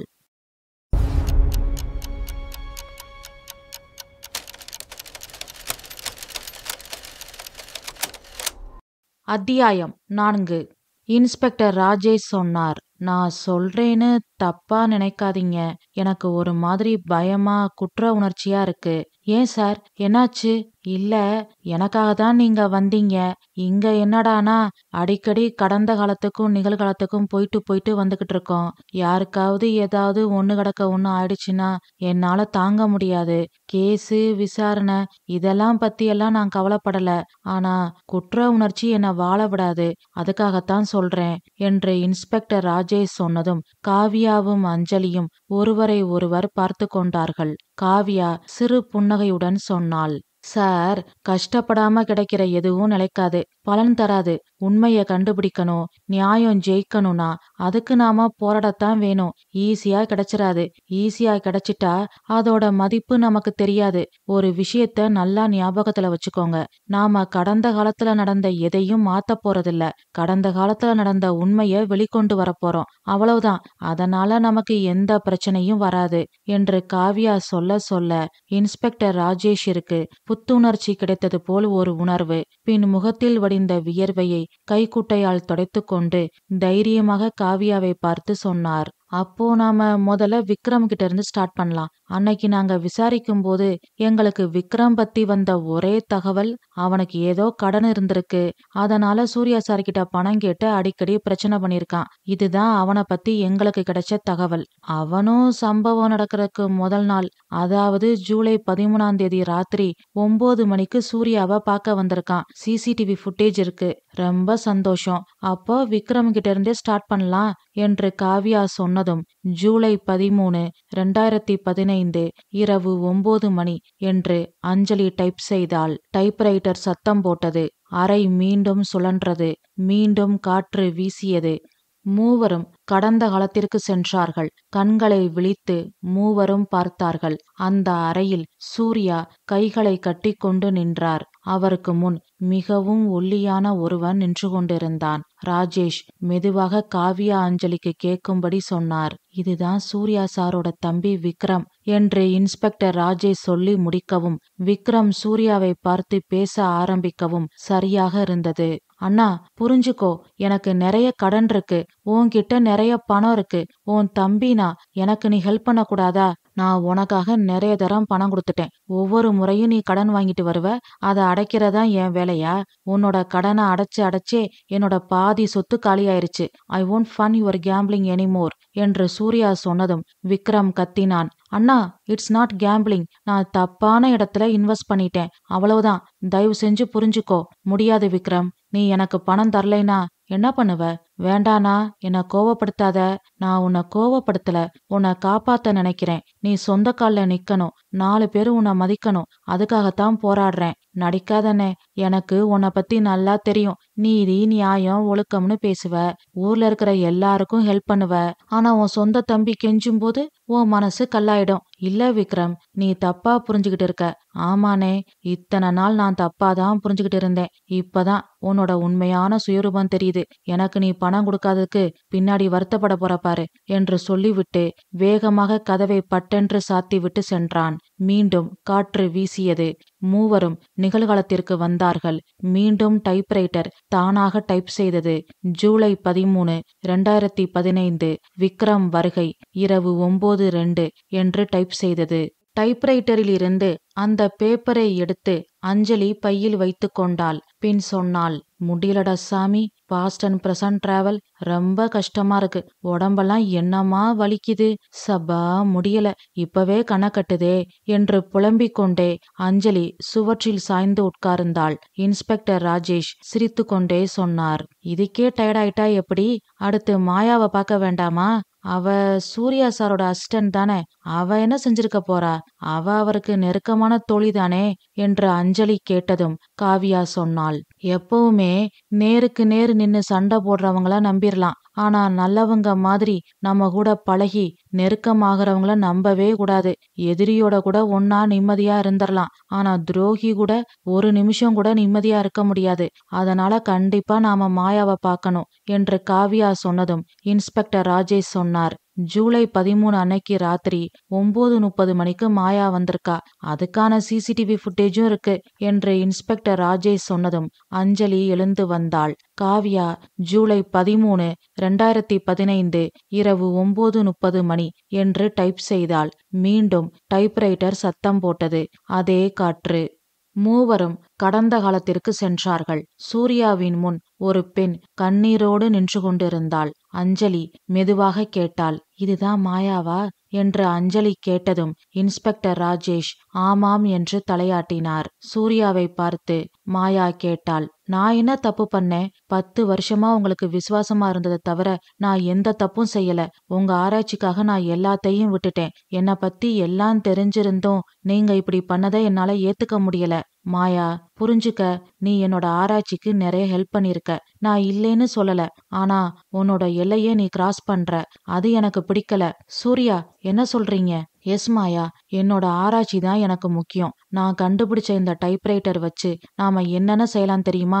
நம்ம நாடு வல்லரசாகலாம். ஆனா இதெல்லாம் நல்லவங்க கைக்கு போனாதான் நடக்கும். என்னோட கனவு, லட்சியம், சிந்தனை எல்லாம் ஒன்னே ஒண்ணுதான். என்னோட கண்டுபிடிப்பால நம்ம நாட்டுக்கு நல்லது நடக்கணும். அதை நோக்கிதான் என்னோட பயணம் இருக்கும். இது மாதிரி நான் நிறைய கண்டுபிடிக்கணும். தாராளமா கண்டுபிடிக்கலாம். நாம 2 பேரும் சேர்ந்து கண்டுபிடிக்கலாம். நோ மாயா, இந்த காதல், கல்யாணம், கமிட்மெண்ட்ஸ் வந்துட்டா அப்புறமா ஆராய்ச்சியில முழுசா ஈடுபட முடியாது. அது மட்டும் இல்ல, என்னால உன்னை அப்படி காதலியா மனைவியா பார்க்க முடியல. என்னை பொறுத்த வரைக்கும் நீ என்னோட அசிஸ்டன்ட், அவ்வளவுதான். அப்போ நான் உங்களோட அசிஸ்டன்ட் மட்டும்தான். அதை தாண்டி நமக்குள்ள ஒன்னும் இல்ல. அப்படித்தானே? எஸ், அப்படித்தான். என்னோட வயசு என்னன்னு தெரியுமா? 30. உங்களுக்காக, உங்களோட ஆராய்ச்சிக்காக என்னோட 10 வருஷத்தை நான் இழந்திருக்கேன். இப்ப யார் என்ன கல்யாணம் பண்ணிப்பா? இதுதான் உன்னோட பிரச்சனையா? நானே நல்ல பையனா பார்த்து உனக்கு கல்யாணம் பண்ணி வைக்கிறேன். அப்போ நீங்க என்ன கல்யாணம் பண்ணிக்க மாட்டீங்க? மாட்டேன். ஏன்? உன்னோட லவ் உண்மையானது இல்ல மாயா, சுயநலமான காதல். நான் உனக்கு மட்டுமே சொந்தம் ஆகணும்னு நினைக்கிற. உனக்கு இந்த ஆராய்ச்சி எல்லாம் முக்கியம் இல்ல. இத வித்து காசு வாங்கிட்டு கல்யாணம் பண்ணிக்கிட்டு செட்டில் ஆகணும்னு நினைக்கிற. ஆமா, இதுல என்ன தப்பு இருக்கு? எல்லா பொண்ணுங்களுக்கும் இருக்கிற நியாயமான ஆசை தானே. எது நியாயமான ஆசை? அற்புதமான இந்த கண்டுபிடிப்பு யார் கைக்கு போனாலும் அதை பத்தி கவலைப்படாம, அதனால நாளைக்கு எந்த விபரீதம் நடந்தாலும் அதை கண்டுக்காம பணத்தை வச்சுக்கிட்டு சொகுசா வாழ்றதுக்கு பேரு நியாயமான ஆசையா? என்னால உன் இஷ்டத்துக்கெல்லாம் இருக்க முடியாது மாயா. நீ இங்க இருந்து கிளம்பு. இனிமே நானே என்னோட ஆராய்ச்சிய பாத்துக்கிறேன் என்று சூர்யா சொன்னதும் மாயா வேகமாக அங்கிருந்து கிளம்ப போனாள். கதவின் அருகே சென்று விட்டு திரும்பி பார்த்தாள். சூர்யாவை பார்த்து சொன்னாள், என்னை விட உனக்கு அந்த டைப்ரைட்டரும் ஆராய்ச்சியும் முக்கியமா போச்சுல. என்ன வேண்டான்னு சொன்னதுக்காக நீ வருத்தப்பட போற. ஞாபகத்துல வச்சுக்கோ என்று சொல்லிவிட்டு வேகமாக சென்றாள். அவளின் காலடி ஓசை இடிபோல் எதிரொலித்தது. மீண்டும் காற்று வீசியது. ராஜேஷ், காவ்யா மற்றும் அஞ்சலி மூவரும் நிகழ்காலத்துக்கு வந்தார்கள். மீண்டும் டைப்ரைட்டர் தானாக டைப் செய்தது. ஜூலை 13, 2015. மாயா பிரசன்ட். இரவு 9:32. மூவரும் ஒருவரை ஒருவர் பார்த்து கொண்டு அமைதியாக நின்றார்கள். பின் உட்கார்ந்து மூச்சு விட்டார்கள். இப்படியே இன்னும் 4 தரம் போயிட்டு வந்தேன், அவ்வளவுதான், ஜோலி முடிஞ்சுது என்று அஞ்சலி சொன்னதும் காவ்யா சிரித்தாள். இன்ஸ்பெக்டர் ராஜேஷ் சொன்னார், ராகவன், விக்ரம், மாயா 3 பேரும் வேற வேற காரணத்துக்காக சூர்யா கூட சண்டை போட்டிருக்காங்க. ஆமா சார், நல்ல வேலை 3 பேரோட முடிஞ்சுது. இல்லைனா நம்ம நிலைமைய நினைச்சு பாருங்க என்று அஞ்சலி சொன்னதும் இன்ஸ்பெக்டர் ராஜேஷ் மெலிதாக புன்னகைத்தார். காவ்யா சொன்னாள், இந்த 3 பேர்ல யாரோ ஒருத்தர் தான் குற்றவாளி. அது யாருன்னு கண்டுபிடிக்கணும். ராகவன் சூர்யா சார கொன்னு இருந்தா அதுக்கு காரணம் காப்பிரைட்ஸ், பணம். விக்ரமா இருந்திருந்தா அதுக்கு காரணம் பணம், கடன். மாயாவா இருந்தா அதுக்கு காரணம் காதல், சுயநலம். இப்போ காரணங்கள் தெரிஞ்சிருச்சு. இனி கொலை நடந்த சரியான நேரத்தை கண்டுபிடிக்கணும், குற்றவாளிய கண்டுபிடிக்கணும் என்று காவ்யா சொன்னதும் அஞ்சலியும் இன்ஸ்பெக்டர் ராஜேஷும் ஒருவரை ஒருவர் பார்த்து கொண்டார்கள்.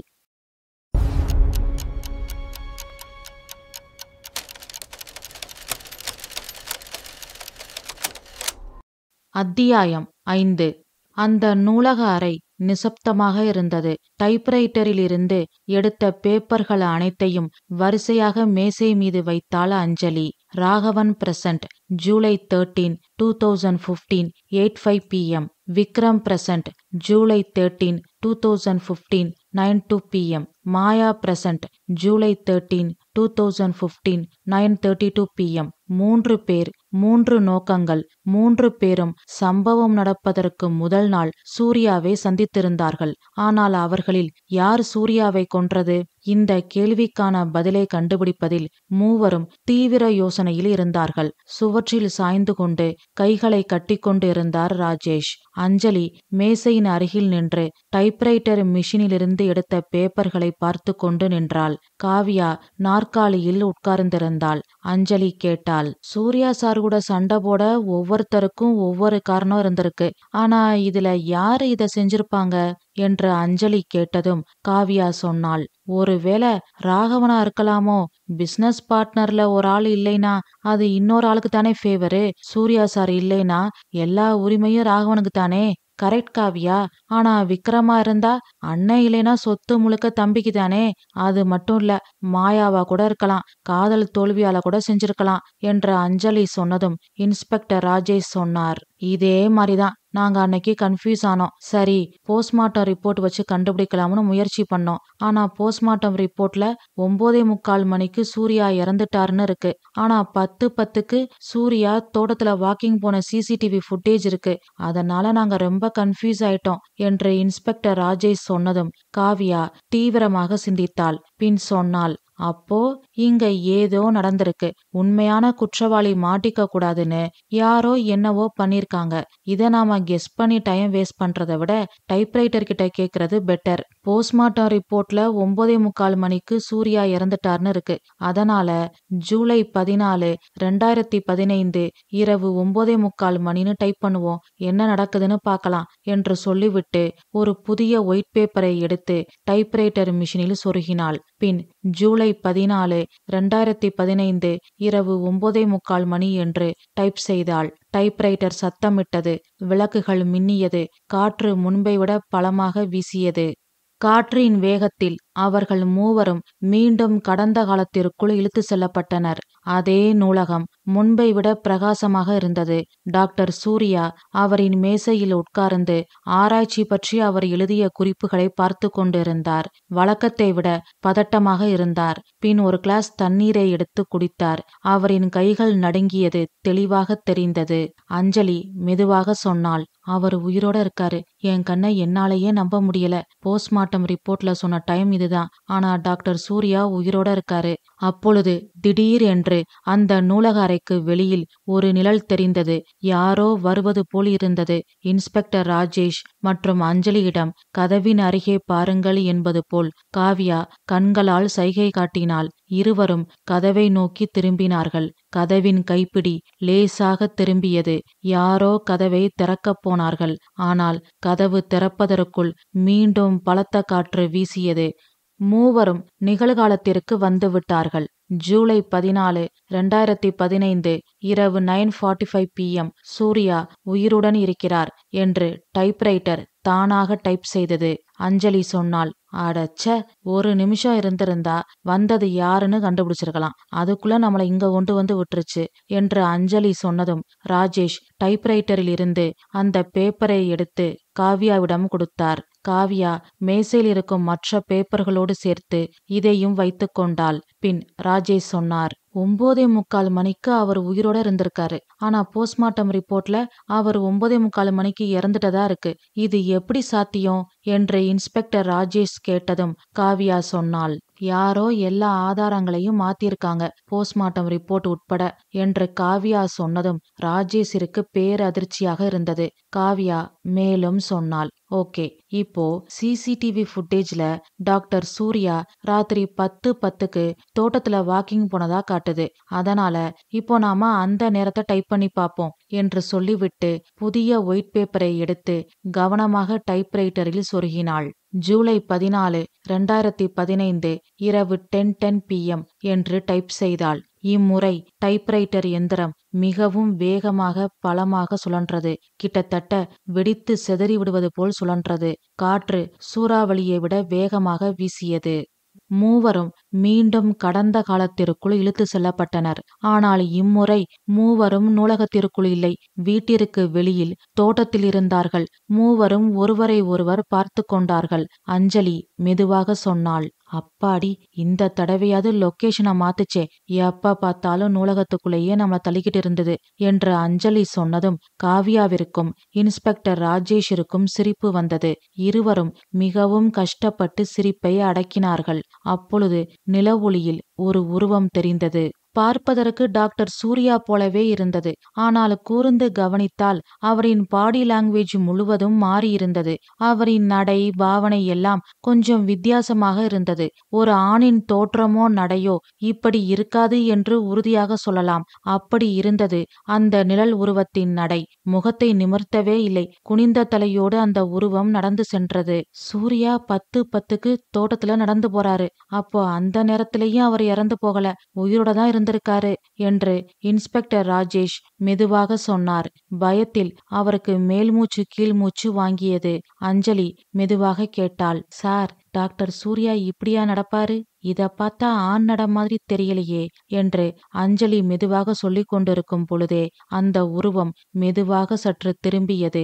காவியாவும் அஞ்சலியும் அதிர்ச்சியில் உறைந்து போனார்கள். அது சூர்யா இல்லை, யாரோ சூர்யா மாதிரி நடக்க முயற்சி செய்து மிகவும் கேவலமாக எந்திரத்தனமாக நடந்து கொண்டிருக்கிறார். ஆனால் அவரின் முகம் சரியாக தெரியவில்லை. சரி, யாரென்று பார்த்து விடலாம் என்று கொஞ்சம் நகர்ந்து அந்த உருவத்தின் அருகே செல்ல மூவரும் ஒரு அடி முன்னால் எடுத்து வைத்தார்கள். அவ்வளவுதான். மீண்டும் பலத்த காற்று வீசியது. மீண்டும் மூவரும் நிகழ்காலத்திற்கு வந்தார்கள். அதே தூசி நிறைந்த நூலக அறை. ஜூலை 14, 2015 ஷேடோ வாக்கிங் 10:10 PM என்று டைப்ரைட்டர் மீண்டும் தானாக டைப் செய்தது. மூவரும் மிகவும் சோர்ந்து போய் விட்டார்கள். இன்ஸ்பெக்டர் ராஜேஷ் சொன்னார், ச்சே, நிழல் உருவத்தை வச்சு அது டாக்டர் சூர்யா நினைச்சு குழம்பி போயிட்டோம். ஆனா அது உண்மையிலேயே சூர்யா இல்ல, வேற யாரோ அவரை மாதிரி இமிடேட் பண்ணிருக்காங்க. இத மட்டும் அன்னைக்கே கண்டுபிடிச்சிருந்தா கேஸ் எப்பவோ சால்வ் ஆயிருக்கும். இப்போ நாம இவ்வளவு கஷ்டப்பட வேண்டியதே இல்ல, எல்லாம் ஏன் தப்புதான் என்று தன்னைத்தானே நொந்து கொண்டார். காவியா சொன்னாள், முடிஞ்சு போன உன்னை பத்தி நினைச்சு பேசி வருத்தப்பட்டு நிகழ்காலத்தை வேஸ்ட் பண்ணா எதிர்காலம் கேள்விக்குறியாயிடும். நேற்றைய தவறுகள்ல இருந்து பாடம் கத்துக்கிட்டு இன்னைக்கு நாம முன்பை விட சிறப்பா செஞ்சு எதிர்காலத்தை பிரகாசமாக்கணும் என்று காவியா சொன்னதும் அஞ்சலியும் காவியாவும் ஐஃபை அடித்து கொண்டார்கள். இன்ஸ்பெக்டர் ராஜேஷ் மெலிதாக சிரித்தார். காவியா சொன்னாள், சோ 9:45 மணிக்கு நாம பார்க்கும்போது சூர்யா உயிரோட இருந்தாரு. அப்ப யாரோ வந்தாங்க, அது யாருன்னு தெரியல. அந்த ஆள் வந்த பிறகுதான் சூர்யா இறந்து போயிருக்காரு. அதுக்கப்புறம் போலீஸ திசை திருப்ப யாரோ 10:10க்கு சூர்யா மாதிரி தோட்டத்துல வாக்கிங் போயிருக்காங்க. அதனாலதான் இந்த கேஸ போலீஸால சால்வ் பண்ண முடியல என்று காவியா சொல்ல சொல்ல எப்படியெல்லாம் ஏமாற்றப்பட்டு இருக்கிறோம் என்று நினைத்து இன்ஸ்பெக்டர் ராஜேஷ் கோபப்பட்டார். அவரின் கண்கள் கோபத்தில் சிவந்தது. பின் கேட்டார், ஓகே, இப்ப அந்த குற்றவாளி யாரு? ராகவனா, விக்ரமா, மாயாவா என்று இன்ஸ்பெக்டர் ராஜேஷ் கேட்டதும் காவியா சொன்னாள், சார், டென்ஷன் ஆகாம கொஞ்சம் ரிலாக்ஸா டீப்பா திங்க் பண்ணி பாருங்க. முதல் தரம் சூர்யாவை கொலை பண்ண அந்த குற்றவாளி வந்திருக்கணும். 2வது முறை மறுபடியும் குற்றவாளி இங்க வந்திருக்கணும். அப்பதான் சிசிடிவி ஃபுட்டேஜ அழிக்க முடியும். சூர்யா மாதிரி தோட்டத்துல நடக்க முடியும். கரெக்ட் காவியா? அப்போ குற்றவாளி 2 முறை இங்க வந்திருக்கான். எஸ், அட்டாப்சி ரிப்போர்ட்ல நேரம் இரவு 9:45 இருக்கு. சிசிடிவில சூர்யா ராத்திரி 10:10க்கு தோட்டத்துல வாக்கிங் போற மாதிரி இருக்கு. சோ 9:45 மணியிலிருந்து 10:10க்குள்ளதான் டாக்டர் சூர்யா இறந்து போயிருக்கணும். இந்த நேரத்துக்குள்ள குற்றவாளி 2 முறை இங்க வந்திருக்கான் என்று சொல்லிக்கொண்டே ஒரு ஒயிட் பேப்பரை எடுத்து டைப்ரைட்டர் மிஷினில் சொருகினாள். பின் சொன்னாள், இதுவரைக்கும் நாம டைம் அண்ட் டேட் மட்டும்தான் இதுல டைப் பண்ணிருக்கோம். இப்போ இது கிட்ட ஒரு கேள்வி கேட்டு பாப்போம், என்ன பதில் வருதுன்னு பார்க்கலாம் என்று சொல்லிக்கொண்டே how many entries were there in this room that night after Surya's death என்று டைப் செய்தாள். 1 entry, டைமிங் 10:05 PM என்று டைப்ரைட்டர் மிஷின் டைப் செய்தது. அதனை பார்த்து மூவரும் வியப்படைந்தார்கள். பின் வேற ஒரு புதிய ஒயிட் பேப்பரை எடுத்து அஞ்சலி டைப்ரைட்டரில் சொருகினாள். பின் how many entries were there in this room between 8 PM and 9:45 PM that night before Surya's death என்று டைப் செய்தாள். 8:05 PM, 9:02 PM, 9:45 PM என்று டைப்ரைட்டர் டைப் செய்தது. அதனை பார்த்ததும் மூவருக்கும் வியப்பு அதிகமானது. காவியா சொன்னாள், இதுல இருந்து சூர்யா இறந்ததுக்கு பிறகு ஒரு என்ட்ரி இருக்கு, இறக்குறதுக்கு முன்னாடி மொத்தம் 3 என்ட்ரிஸ் இருக்கு அப்படின்னு நமக்கு தெளிவா தெரியுது. இந்த 3 என்ட்ரிஸும் ஒரே ஆளா இல்ல வேற வேற ஆளா? வேற வேற 3 ஆளா இருந்தா அதுல யாரோ ஒருத்தர் தான் மறுபடியும் சூர்யா இறந்த பிறகு இங்க வந்திருக்காங்க. அத நாம கண்டுபிடிக்கணும். அதுக்கான ஆதாரத்தை ரெடி பண்ணணும். இந்த டைம் ஸ்டாம்ப்டு டைப்ரைட்டர் மிஷின் நேரத்தை மட்டும்தான் சொல்லுது, குற்றவாளியின் பெயரை சொல்லல. அது மட்டும் இல்ல, இந்த மிஷினை கோர்ட்டுல ஒரு ஆதாரமா எடுத்துப்பாங்கன்னு உறுதியா சொல்ல முடியாது. அதனால யாராலும் மறுக்க முடியாத வலுவான ஆதாரத்தை நாம உருவாக்கணும். அதுக்கு 10 வருஷத்துக்கு முன்னாடி நடந்த ஆதாரம் மட்டும் போதாது. இன்னைக்கு நிகழ்காலத்தோட ஒன்றி போற மாதிரி ஒரு ஆதாரம் வேணும். கரெக்ட் காவியா? அதுக்கு நாம என்ன பண்ண போறோம்? மறுபடியும் கொலையாளியை இங்க வர வைக்கணும். அந்த ஆளோட பேரை டைப்ரைட்டர் மறுபடியும் பதிவு செய்யணும் என்று காவியா சொன்னதும் இன்ஸ்பெக்டர் ராஜேஷும் அஞ்சலியும் ஒருவரை ஒருவர் பார்த்து கொண்டார்கள்.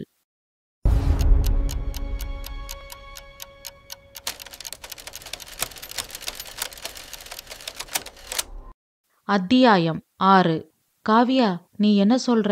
எங்களுக்கு ஒன்னும் புரியல என்று அஞ்சலி கேட்டதும் காவியா சொன்னாள், இந்த அறைக்குள்ள நாம மைக்ரோ சிசிடிவி ஃபிக்ஸ் பண்ணணும். அதுக்கப்புறம் நாளைக்கு காலையில நாம ஊருக்குள்ள போகணும். இங்க இருக்கிற எல்லா மக்கள் கிட்டையும் சகஜமா பேசணும். நாம 10 வருஷத்துக்கு முன்னாடி நடந்த டாக்டர் சூர்யா கொலை வழக்க பத்தி விசாரிக்க வந்திருக்கோன்னு எல்லார்கிட்டையும் சொல்லணும் என்று காவியா சொன்னதும் இன்ஸ்பெக்டர் ராஜேஷ் கேட்டார், அப்படி சொன்னா கொலையாளி உஷாராயிடுவானே? ஆகணும். அதுக்காகத்தான் சொல்றேன். டாக்டர் சூர்யாவோட ஒரு முக்கியமான ஃபைல் சூர்யாவோட ரிசர்ச் வில்லாவில் இருக்கிற நூலகத்துல இருந்து நமக்கு கிடைச்சிருக்கு. அந்த ஃபைலை வச்சு யாரு குற்றவாளின்னு ஈஸியா கோர்ட்ல ப்ரூஃப் பண்ணிரலாம். நாளைக்கு நாம ஊருக்கு போறோம் அப்படின்னு பாக்குற எல்லார்கிட்டையும் நாம சொல்லணும். இந்த செய்தி கொலையாளி காதுக்கு போகணும். அந்த ஃபைல் எடுக்க கண்டிப்பா நூலக அறைக்கு அந்த கொலையாளி வருவான். அப்போ அந்த அறையில நாம வச்ச சிசிடிவில கொலையாளி முகம் ரெக்கார்ட் ஆயிடும். அது மட்டும் இல்ல, டைப்ரைட்டர்ல மறுபடியும் என்ட்ரி ரெக்கார்ட் ஆகும். கூடவே பேரும் என்ட்ரி ஆகிற மாதிரி நாம அதை செட் பண்ணணும் என்று காவியா சொல்ல இன்ஸ்பெக்டர் ராஜேஷ் மற்றும் அஞ்சலி ஒருவரை ஒருவர் வியப்போடு பார்த்து கொண்டார்கள். இன்ஸ்பெக்டர் ராஜேஷ் கேட்டார், இந்த திட்டம் ஒர்க் அவுட் ஆகுமா? இந்த ஊர் மக்கள் நாம சொல்றத நம்புவாங்களா?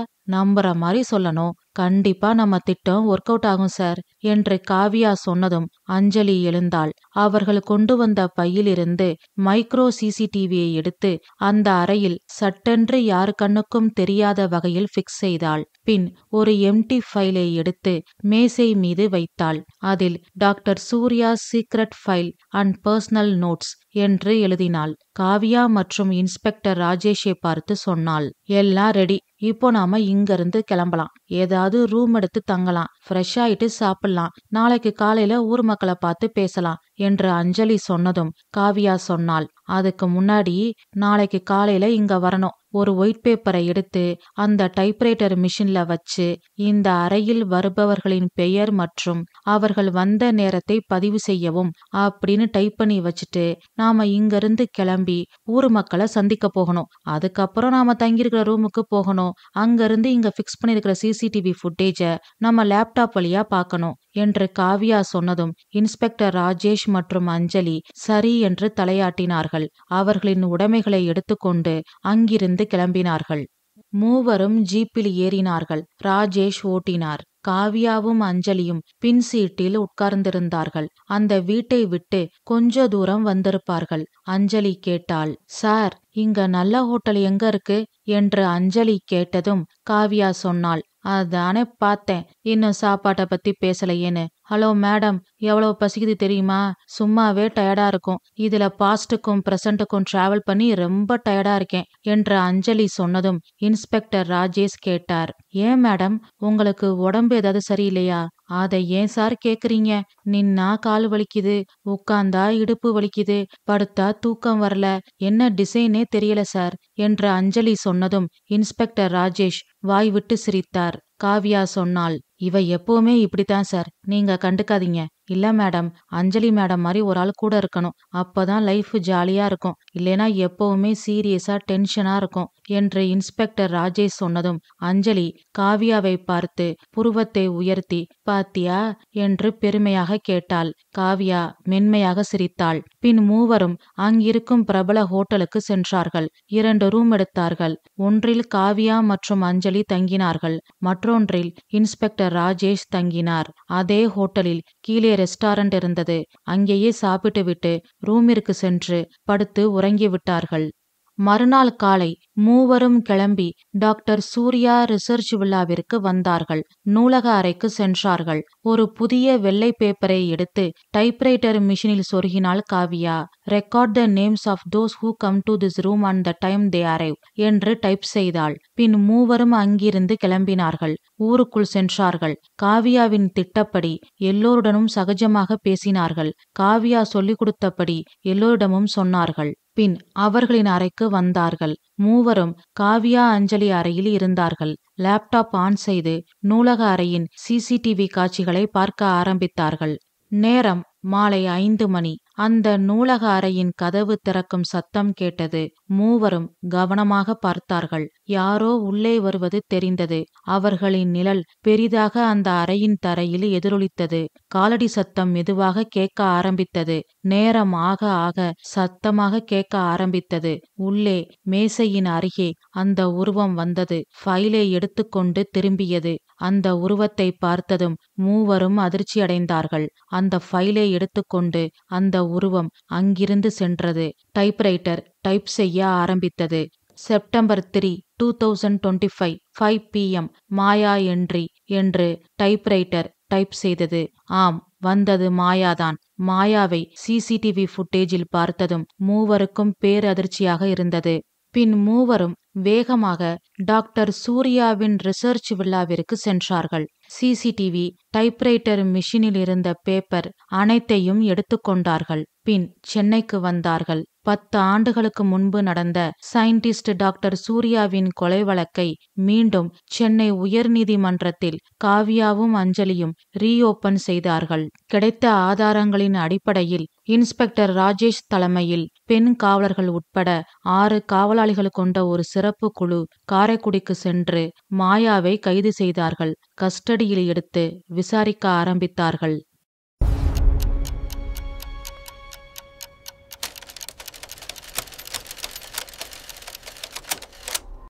அத்தியாயம் 7.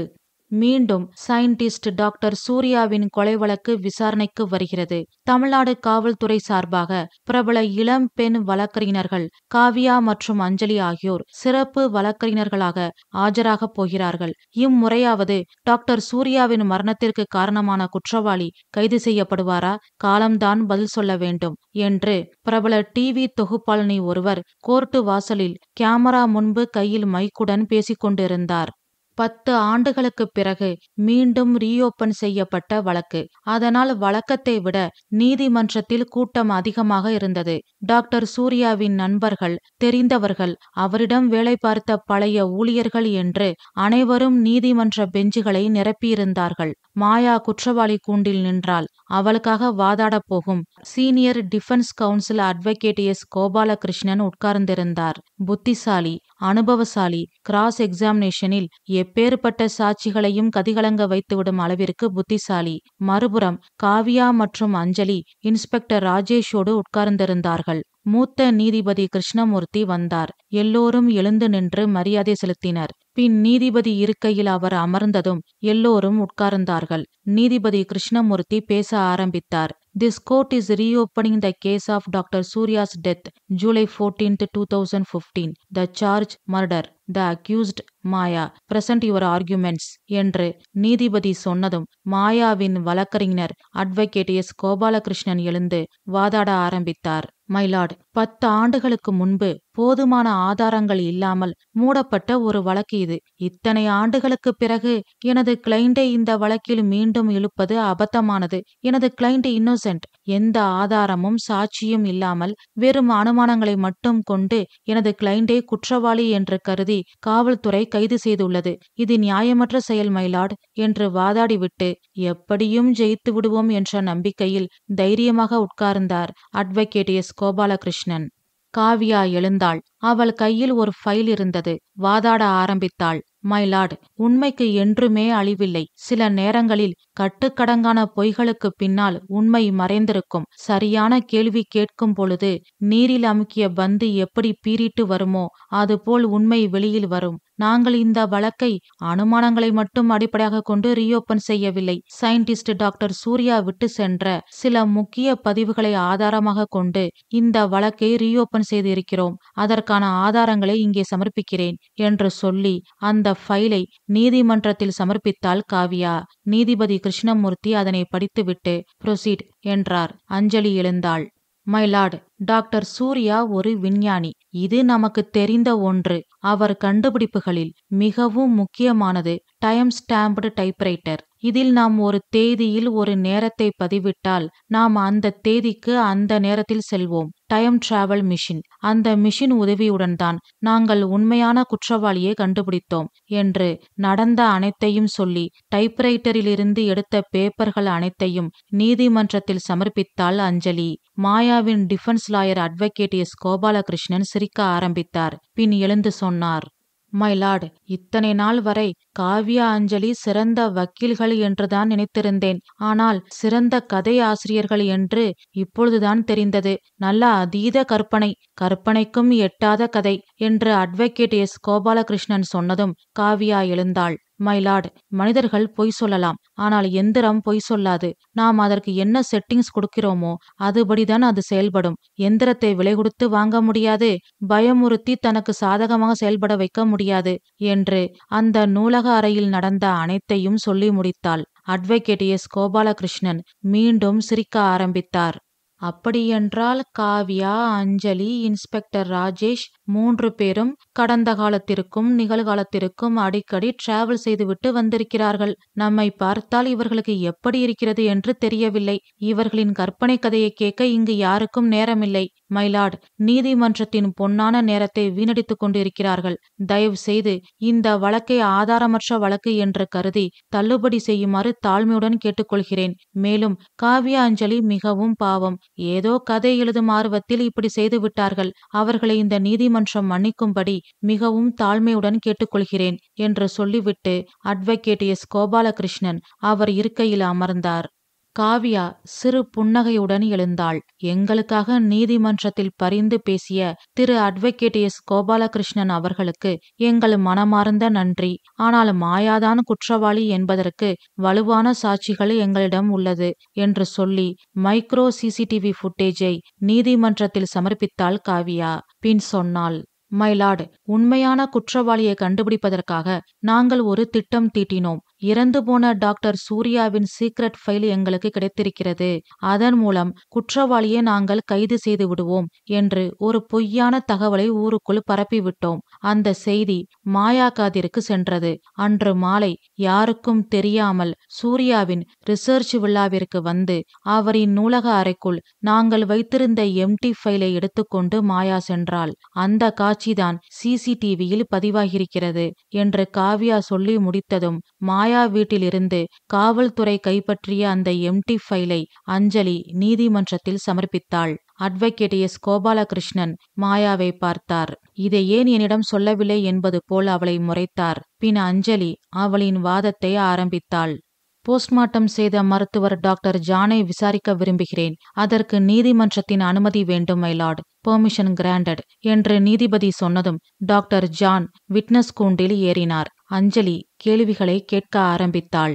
உங்க பேர் ஜான். எத்தனை வருஷமா இந்த துறையில வேலை பாக்குறீங்க? 20 வருஷத்துக்கு மேல இருக்கும். போஸ்ட்மார்ட்டம் ரிப்போர்ட்லாம் நீங்க தான் எழுதுவீங்களா? இல்ல, நான் போஸ்ட்மார்ட்டம் செய்வேன், ரிப்போர்ட்டை குறிச்சு கொடுத்துருவேன். அத புரோட்டோகால் படி என்னோட அசிஸ்டண்ட் தான் எழுதுவாங்க. உங்க அசிஸ்டண்ட் பேர் தெரிஞ்சுக்கலாமா? மைதிலி. அவங்க தான் டாக்டர் சூர்யா வழக்குல போஸ்ட்மார்ட்டம் ரிப்போர்ட் எழுதுனாங்களா? இல்ல. அப்புறம் யார் எழுதுனா? முன்னாடி என்கிட்ட வேலை பார்த்துக்கிட்டு இருந்த ராகவி. இப்போ அவங்க உங்க கூட வேலை பார்க்கலையா? இல்ல. ஏன்? அவங்க ஒரு கேஸ்ல தப்பா ரிப்போர்ட் எழுதிட்டாங்கன்னு நான் அவங்கள வேலையை விட்டு அனுப்பிட்டேன். ஓ, அப்ப அடிக்கடி அவங்க தப்பா ரிப்போர்ட் எழுதுவாங்க. அப்படி சொல்ல முடியாது. அன்னைக்கு என்னவோ தப்பு நடந்துருச்சு. ஓகே, நீங்க போகலாம். என்று அஞ்சலி சொன்னதும் டாக்டர் ஜான் கூண்டிலிருந்து இறங்கினார். அஞ்சலி நீதிபதியை பார்த்து சொன்னாள், my Lord, doctor John assistant திருமதி ராகவியை விசாரிக்க நீதிமன்றம் அனுமதி அளிக்க வேண்டும் என்று அஞ்சலி சொன்னதும் அட்வொகேட் எஸ். கோபாலகிருஷ்ணன் எழுந்து சொன்னார், அப்ஜெக்ஷன் மை லார்ட், சாட்சியங்களை திடீர் என்று எந்தவித முன் அறிவிப்பும் இன்றி நீதிமன்றத்தில் சமர்ப்பிக்க கூடாது, அதனால் இதற்கு நீதிமன்றம் அனுமதி தரக்கூடாது என்று அட்வொகேட் எஸ். கோபாலகிருஷ்ணன் சொன்னதும் அஞ்சலி சொன்னாள், இந்த காலத்தில் சாட்சியை விலை கொடுத்து வாங்கிவிடுகிறார்கள் அல்லது பயமுறுத்துகிறார்கள், அதனால்தான் வேறு வழியில்லாமல் நேரடியாக நீதிமன்றத்தில் சமர்ப்பிக்க வேண்டியிருக்கிறது. இது மிகவும் முக்கியமான சாட்சி. ஏற்கனவே 10 ஆண்டுகள் தாமதமாகிவிட்டது. இதற்கு மேலும் காலதாமதம் இல்லாமல் குற்றவாளிக்கு தண்டனை கிடைக்க வேண்டும் மை லார்ட் என்று அஞ்சலி சொன்னதும் நீதிபதி கிருஷ்ணமூர்த்தி பெர்மிஷன் கிராண்டட் என்றார். ராகவி சாட்சி கூண்டில் ஏறினாள். அஞ்சலி விசாரிக்க ஆரம்பித்தாள். உங்க பேரு? ராகவி. நீங்க டாக்டர் ஜான் கிட்ட அசிஸ்டண்டா வேலை பார்த்தீங்களா? ஆமா மேடம். போஸ்ட்மார்ட்டம் ரிப்போர்ட் எல்லாம் நீங்க தான் ரெடி பண்ணுவீங்களா? டாக்டர் சொல்ல சொல்ல நோட்ஸ் எழுதிப்பேன், அப்புறம் அதை புரோட்டோகால் படி ரிப்போர்ட்டா ரெடி பண்ணுவேன். ஓகே. டாக்டர் சூர்யாவோட போஸ்ட்மார்ட்டம் ரிப்போர்ட்டை நீங்க தான் ரெடி பண்ணீங்களா? ஆமா. டாக்டர் சூர்யா இறந்த நேரம் 9:55. ஆனா நீங்க ஏன் 9:45ன்னு மாத்துனீங்க என்று அஞ்சலி கேட்டதும் ராகவியின் முகத்தில் கலவரம் தெரிந்தது. பின் நீதிபதியை பார்த்து அஞ்சலி சொன்னாள், மை லார்ட், டாக்டர் ஜானிற்கு ஒரு பழக்கம் இருக்கிறது. அவர் போஸ்ட்மார்ட்டம் செய்யும் நபர்களின் விபரங்களை அவர் கைப்பட எழுதி ஒரு ஃபைல் வைத்துக் கொள்வார். அதனை ஸ்கேன் செய்து அனாட்டமி படிக்கும் தனது மகனுக்கு மெயிலில் அனுப்பி வைப்பார். பின் அந்த எழுதி வைத்த பேப்பரை கிழித்து குப்பையில் போட்டு விடுவார். டாக்டர் ஜானின் உதவியுடன் அந்த மெயிலில் இருந்து உண்மையான போஸ்ட்மார்ட்டம் ரிப்போர்ட்டை நாங்கள் கண்டுபிடித்தோம். இதோ அந்த போஸ்ட்மார்ட்டம் ரிப்போர்ட் என்று நீதிமன்றத்தில் ரிப்போர்ட்டை சமர்ப்பித்தாள் அஞ்சலி. அதனை பார்த்துவிட்டு ராகவியை பார்த்து நீதிபதி கிருஷ்ணமூர்த்தி கேட்டார், டாக்டர் சூர்யா இறந்த நேரம் இரவு 9:55 என்று இதில் இருக்கிறது. நீங்கள் ஏன் 9:45 என்று நேரத்தை மாற்றி ரிப்போர்ட்டை தயார் செய்தீர்கள் என்று நீதிபதி கேட்டதும் ராகவி மாயாவை பார்த்தாள். நீதிபதி சொன்னார், யாருக்கும் பயப்படாதீங்க, தைரியமா உண்மையை சொல்லுங்க. நானும் மாயாவும் ஃப்ரெண்ட்ஸு. அவ சொல்லிதான் நான் இப்படி செஞ்சேன், என்னை மன்னிச்சிடுங்க சார் என்று சொல்லி ராகவி அழுதாள். நீதிபதி கிருஷ்ணமூர்த்தி அட்வொகேட் எஸ். கோபாலகிருஷ்ணனை பார்த்து கேட்டார், நீங்க சாட்சிய குறுக்கு விசாரணை செய்ய விரும்புறீங்களா? Yes my lord. ஆனா ராகவிய இல்ல, டாக்டர் ஜான என்றார் advocate S. Gopalakrishnan. Doctor John மீண்டும் கூண்டில் ஏறினார். டாக்டர் ஜான், உங்க அசிஸ்டன்ட் ரெடி பண்ணி தர ரிப்போர்ட் சரியா இருக்கான்னு ஒரு தரம் செக் பண்ணிட்டு சைன் பண்ணுவீங்களா இல்ல அப்படியே சைன் பண்ணிருவீங்களா? பெரும்பாலும் செக் பண்ணுவேன். எப்பவாவது அடுத்த கேஸ் இருந்தா வேலை இருந்தா செக் பண்ணாம சைன் பண்ணிருவேன். டாக்டர் சூர்யாவோட போஸ்ட்மார்ட்டம் ரிப்போர்ட்டை ராகவி உங்ககிட்ட சைன் வாங்கும்போது நீங்க அதை செக் பண்ணலையா? எனக்கு சரியா ஞாபகம் இல்ல சார். ஓகே, நீங்க போகலாம் என்று சொல்லிவிட்டு நீதிபதி கிருஷ்ணமூர்த்தியை பார்த்து தட்ஸ் ஆல் மை லார்ட் என்று சொல்லிவிட்டு அட்வொகேட் எஸ். கோபாலகிருஷ்ணன் அவரின் இருக்கையில் உட்கார்ந்தார். பின் காவியா எழுந்து அவளின் வாதத்தை தொடர்ந்தாள். மை லார்ட், மாயா டாக்டர் சூர்யாவை காதலித்தாள். அவருடைய ஆராய்ச்சி வெற்றி பெற வேண்டும் என்று ராப்பகலாக உழைத்தாள். 10 ஆண்டு வாழ்க்கையை இழந்தாள். ஆராய்ச்சி முடிந்ததும் டாக்டர் சூர்யா தன்னை மனைவியாக ஏற்றுக்கொள்வார் என்று கனவு கண்டாள். ஆனால் டாக்டர் சூர்யா மாயாவை விரும்பவில்லை. அவரின் கவனம் முழுவதும் ஆராய்ச்சியில்தான் இருந்தது. மாயாவை தனது அசிஸ்டண்டாக மட்டும்தான் அவர் பார்த்தார். அதனால் அவளின் காதலை அவர் நிராகரித்தார். அதனை மாயாவால் தாங்கிக் கொள்ள முடியவில்லை. அவளின் காதல் அவமானமாக, பொறாமையாக, ஆற்றாமையாக, வன்மமாக அவளுக்குள் உருவெடுத்தது. ஆத்திரமுற்ற மாயா தனக்கு கிடைக்காத சூர்யா யாருக்கும் கிடைக்கக்கூடாது என்று முடிவெடுத்தாள். அதனால் டாக்டர் சூர்யாவிற்கு விஷம் கொடுத்து கொன்றாள். அதன் பிறகு சிசிடிவி ஆதாரங்களை அளித்தாள். இரவு 10:10க்கு தோட்டத்தில் சூர்யா வாக்கிங் போவது போல் ஒரு மாயத் தோற்றத்தை உருவாக்கினாள்.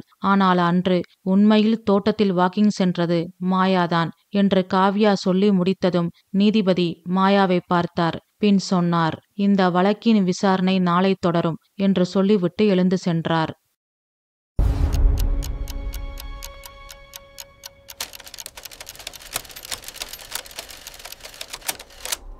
அத்தியாயம் 8. மறுநாள் நீதிமன்றத்தில் டாக்டர் சூர்யாவின் கொலை வழக்கு விசாரணை தொடர்ந்தது. குற்றவாளி கூண்டில் மாயா நின்று கொண்டிருந்தாள். காவ்யா, அஞ்சலி, இன்ஸ்பெக்டர் ராஜேஷ் ஒருபுறமும் அட்வொகேட் எஸ் கோபாலகிருஷ்ணன் மறுபுறமும் உட்கார்ந்திருந்தார்கள். 10 ஆண்டு வழக்கின் தீர்ப்பு நாள் இன்று.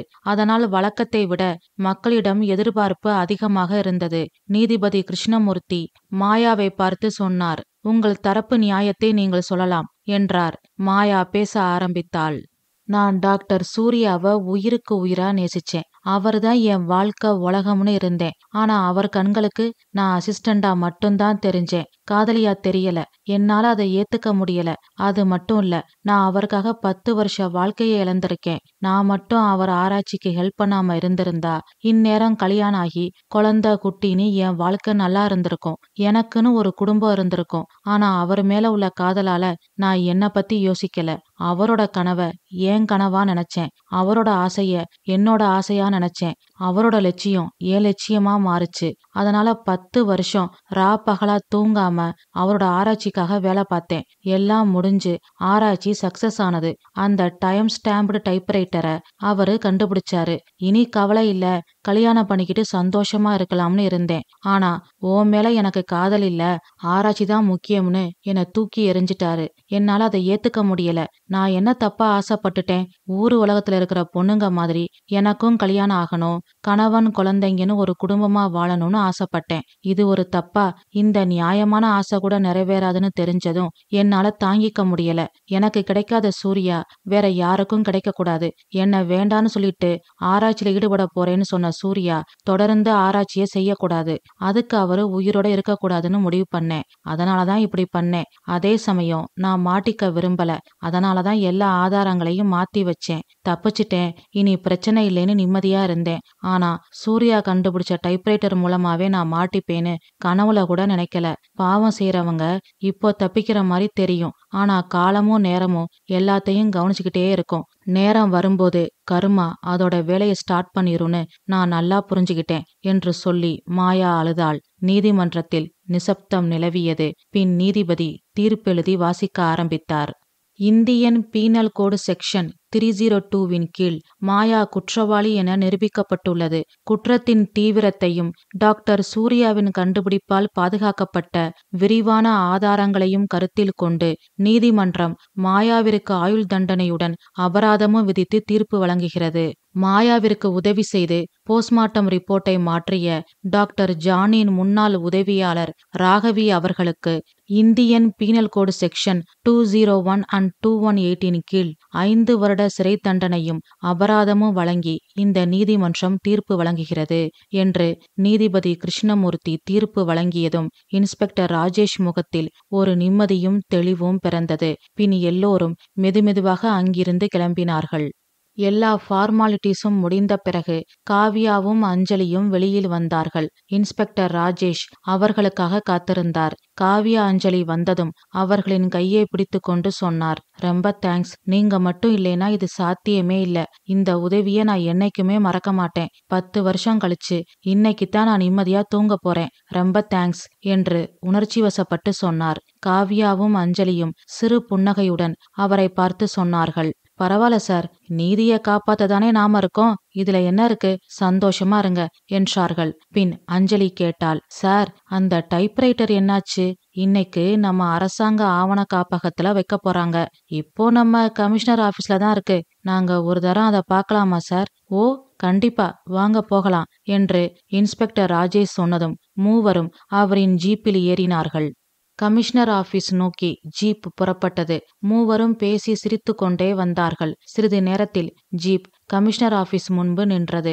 மூவரும் இறங்கி உள்ளே வந்தார்கள். அந்த டைப்ரைட்டர் மிஷினை பார்த்தார்கள். அஞ்சலி சொன்னாள், டாக்டர் சூர்யாவோட கண்டுபிடிப்புக்கு கண்டிப்பா அவருக்கு அவார்டு கொடுக்கணும். என்ன மாதிரி ஒரு டைப்ரைட்டர், வேற லெவல் என்று அஞ்சலி சொன்னதும் காவ்யா சொன்னாள், கண்டிப்பா அஞ்சலி, டாக்டர் சூர்யா சாருக்கு அவார்டு கொடுக்கணும். அதுக்கு நாம அப்ளை பண்ணுவோம். ஆமா காவ்யா, அப்புறம் ஒரு சின்ன ஆசை. என்ன? இந்த மிஷின் தான் பாஸ்ட், பிரசன்ட், ஃபியூச்சரு எல்லாம் சொல்லுமாமே. அதனால என் கல்யாணம் எப்போன்னு கேட்டு பார்க்கட்டுமா? இதை எதுக்கு மிஷின் கிட்ட கேட்டு அதை கஷ்டப்படுத்துற? நான் ஆன்சர் பண்றேன். வேண்டாம், நான் மிஷின் கிட்ட தான் கேட்பேன். வேண்டாம் அஞ்சலி, ஏதாவது ஒண்ணு கிடக்க ஒண்ணு ஆயிடப்போகுது என்று காவியா சொன்னதும் அஞ்சலி இன்ஸ்பெக்டர் ராஜேஷை பாவமாக பார்த்தாள். சரி, கேட்டு பாருங்க என்றார். அஞ்சலி வேகமாக ஒரு ஒயிட் பேப்பரை எடுத்து டைப்ரைட்டரில் மெதுவாக கவனமாக சொருகினாள். பின் டைப் செய்தாள். ஐ ஆம் அஞ்சலி, ஐ ஆம் எ lawyer, when will I get married என்று அவள் டைப் செய்தாள். டைப்ரைட்டரில் இருந்து அசைவே இல்லை. மூவரும் ஒருவரை ஒருவர் பார்த்து கொண்டார்கள். காவியா சொன்னாள், பாவம், அதுவே கன்ஃபியூஸ் ஆயிடுச்சு என்று காவியா சொல்லி முடித்ததும் டைப்ரைட்டரில் இருந்து மெதுவாக ஒரு சத்தம் வந்தது. பின் டைப் செய்ய ஆரம்பித்தது. அது டைப் செய்து முடித்ததும் அதனை எடுத்து காவியா படித்துவிட்டு சிரிக்க ஆரம்பித்தாள். அதனை இன்ஸ்பெக்டர் ராஜேஷ் வாங்கி படித்துவிட்டு வாய்விட்டு சிரிக்க ஆரம்பித்தார். என்னதான் சொல்லிருக்கு, ஏன் 2 பேரும் இப்படி சிரிக்கிறீங்க என்று கேட்டுக்கொண்டே இன்ஸ்பெக்டர் ராஜேஷ் கையிலிருந்து அந்த பேப்பரை வாங்கி படித்தாள். டைப்ரைட்டர் சொன்ன ஆன்சர் February 30. இதனை படித்துவிட்டு இடுப்பில் கை வைத்து கொண்டு டைப்ரைட்டரை பார்த்து முறைத்து கொண்டு நின்றாள் அஞ்சலி. காவியாவும் இன்ஸ்பெக்டர் ராஜேஷும் விடாமல் சிரித்தார்கள். பின் அஞ்சலியும் சேர்ந்து சிரிக்க ஆரம்பித்தாள். காவியா கேட்டாள், ஓகே சார், இவ்வளவுக்கும் காரணம் அன்னைக்கு உங்க ஆபீஸ் வாசல்ல கிடந்த லெட்டர். அது யாரு போட்டுட்டு போனதுன்னு தெரிஞ்சுதா? இல்ல மேடம், தேடிக்கிட்டு இருக்கேன், கண்டிப்பா கண்டுபிடிச்சிருவேன். ஓகே சார், அப்போ நாங்க கிளம்புறோம். ஓகே மேடம் என்று இன்ஸ்பெக்டர் ராஜேஷ் சொன்னதும் காவியாவும் அஞ்சலியும் அங்கிருந்து கிளம்பினார்கள். அரசாங்கத்திலிருந்து ஆட்கள் வந்து அந்த டைப்ரைட்டரை அரசாங்க ஆவண காப்பகத்திற்கு எடுத்து சென்றார்கள். அங்கே பத்திரமாக கண்ணாடி பெட்டிக்குள் வைத்தார்கள். கதை முடிவுற்றது. இந்த கதை நான் எழுதின கதை. இந்த கதை உங்களுக்கு பிடிச்சிருந்தா லைக் பண்ணுங்க, ஷேர் பண்ணுங்க, கமெண்ட் பண்ணுங்க. நம்ம தமிழ் வானொலி சேனலை சப்ஸ்கிரைப் பண்ணாதவங்க சப்ஸ்கிரைப் பண்ணுங்க. மீண்டும் அடுத்த கதையில் சந்திப்போம். நன்றி, வணக்கம்.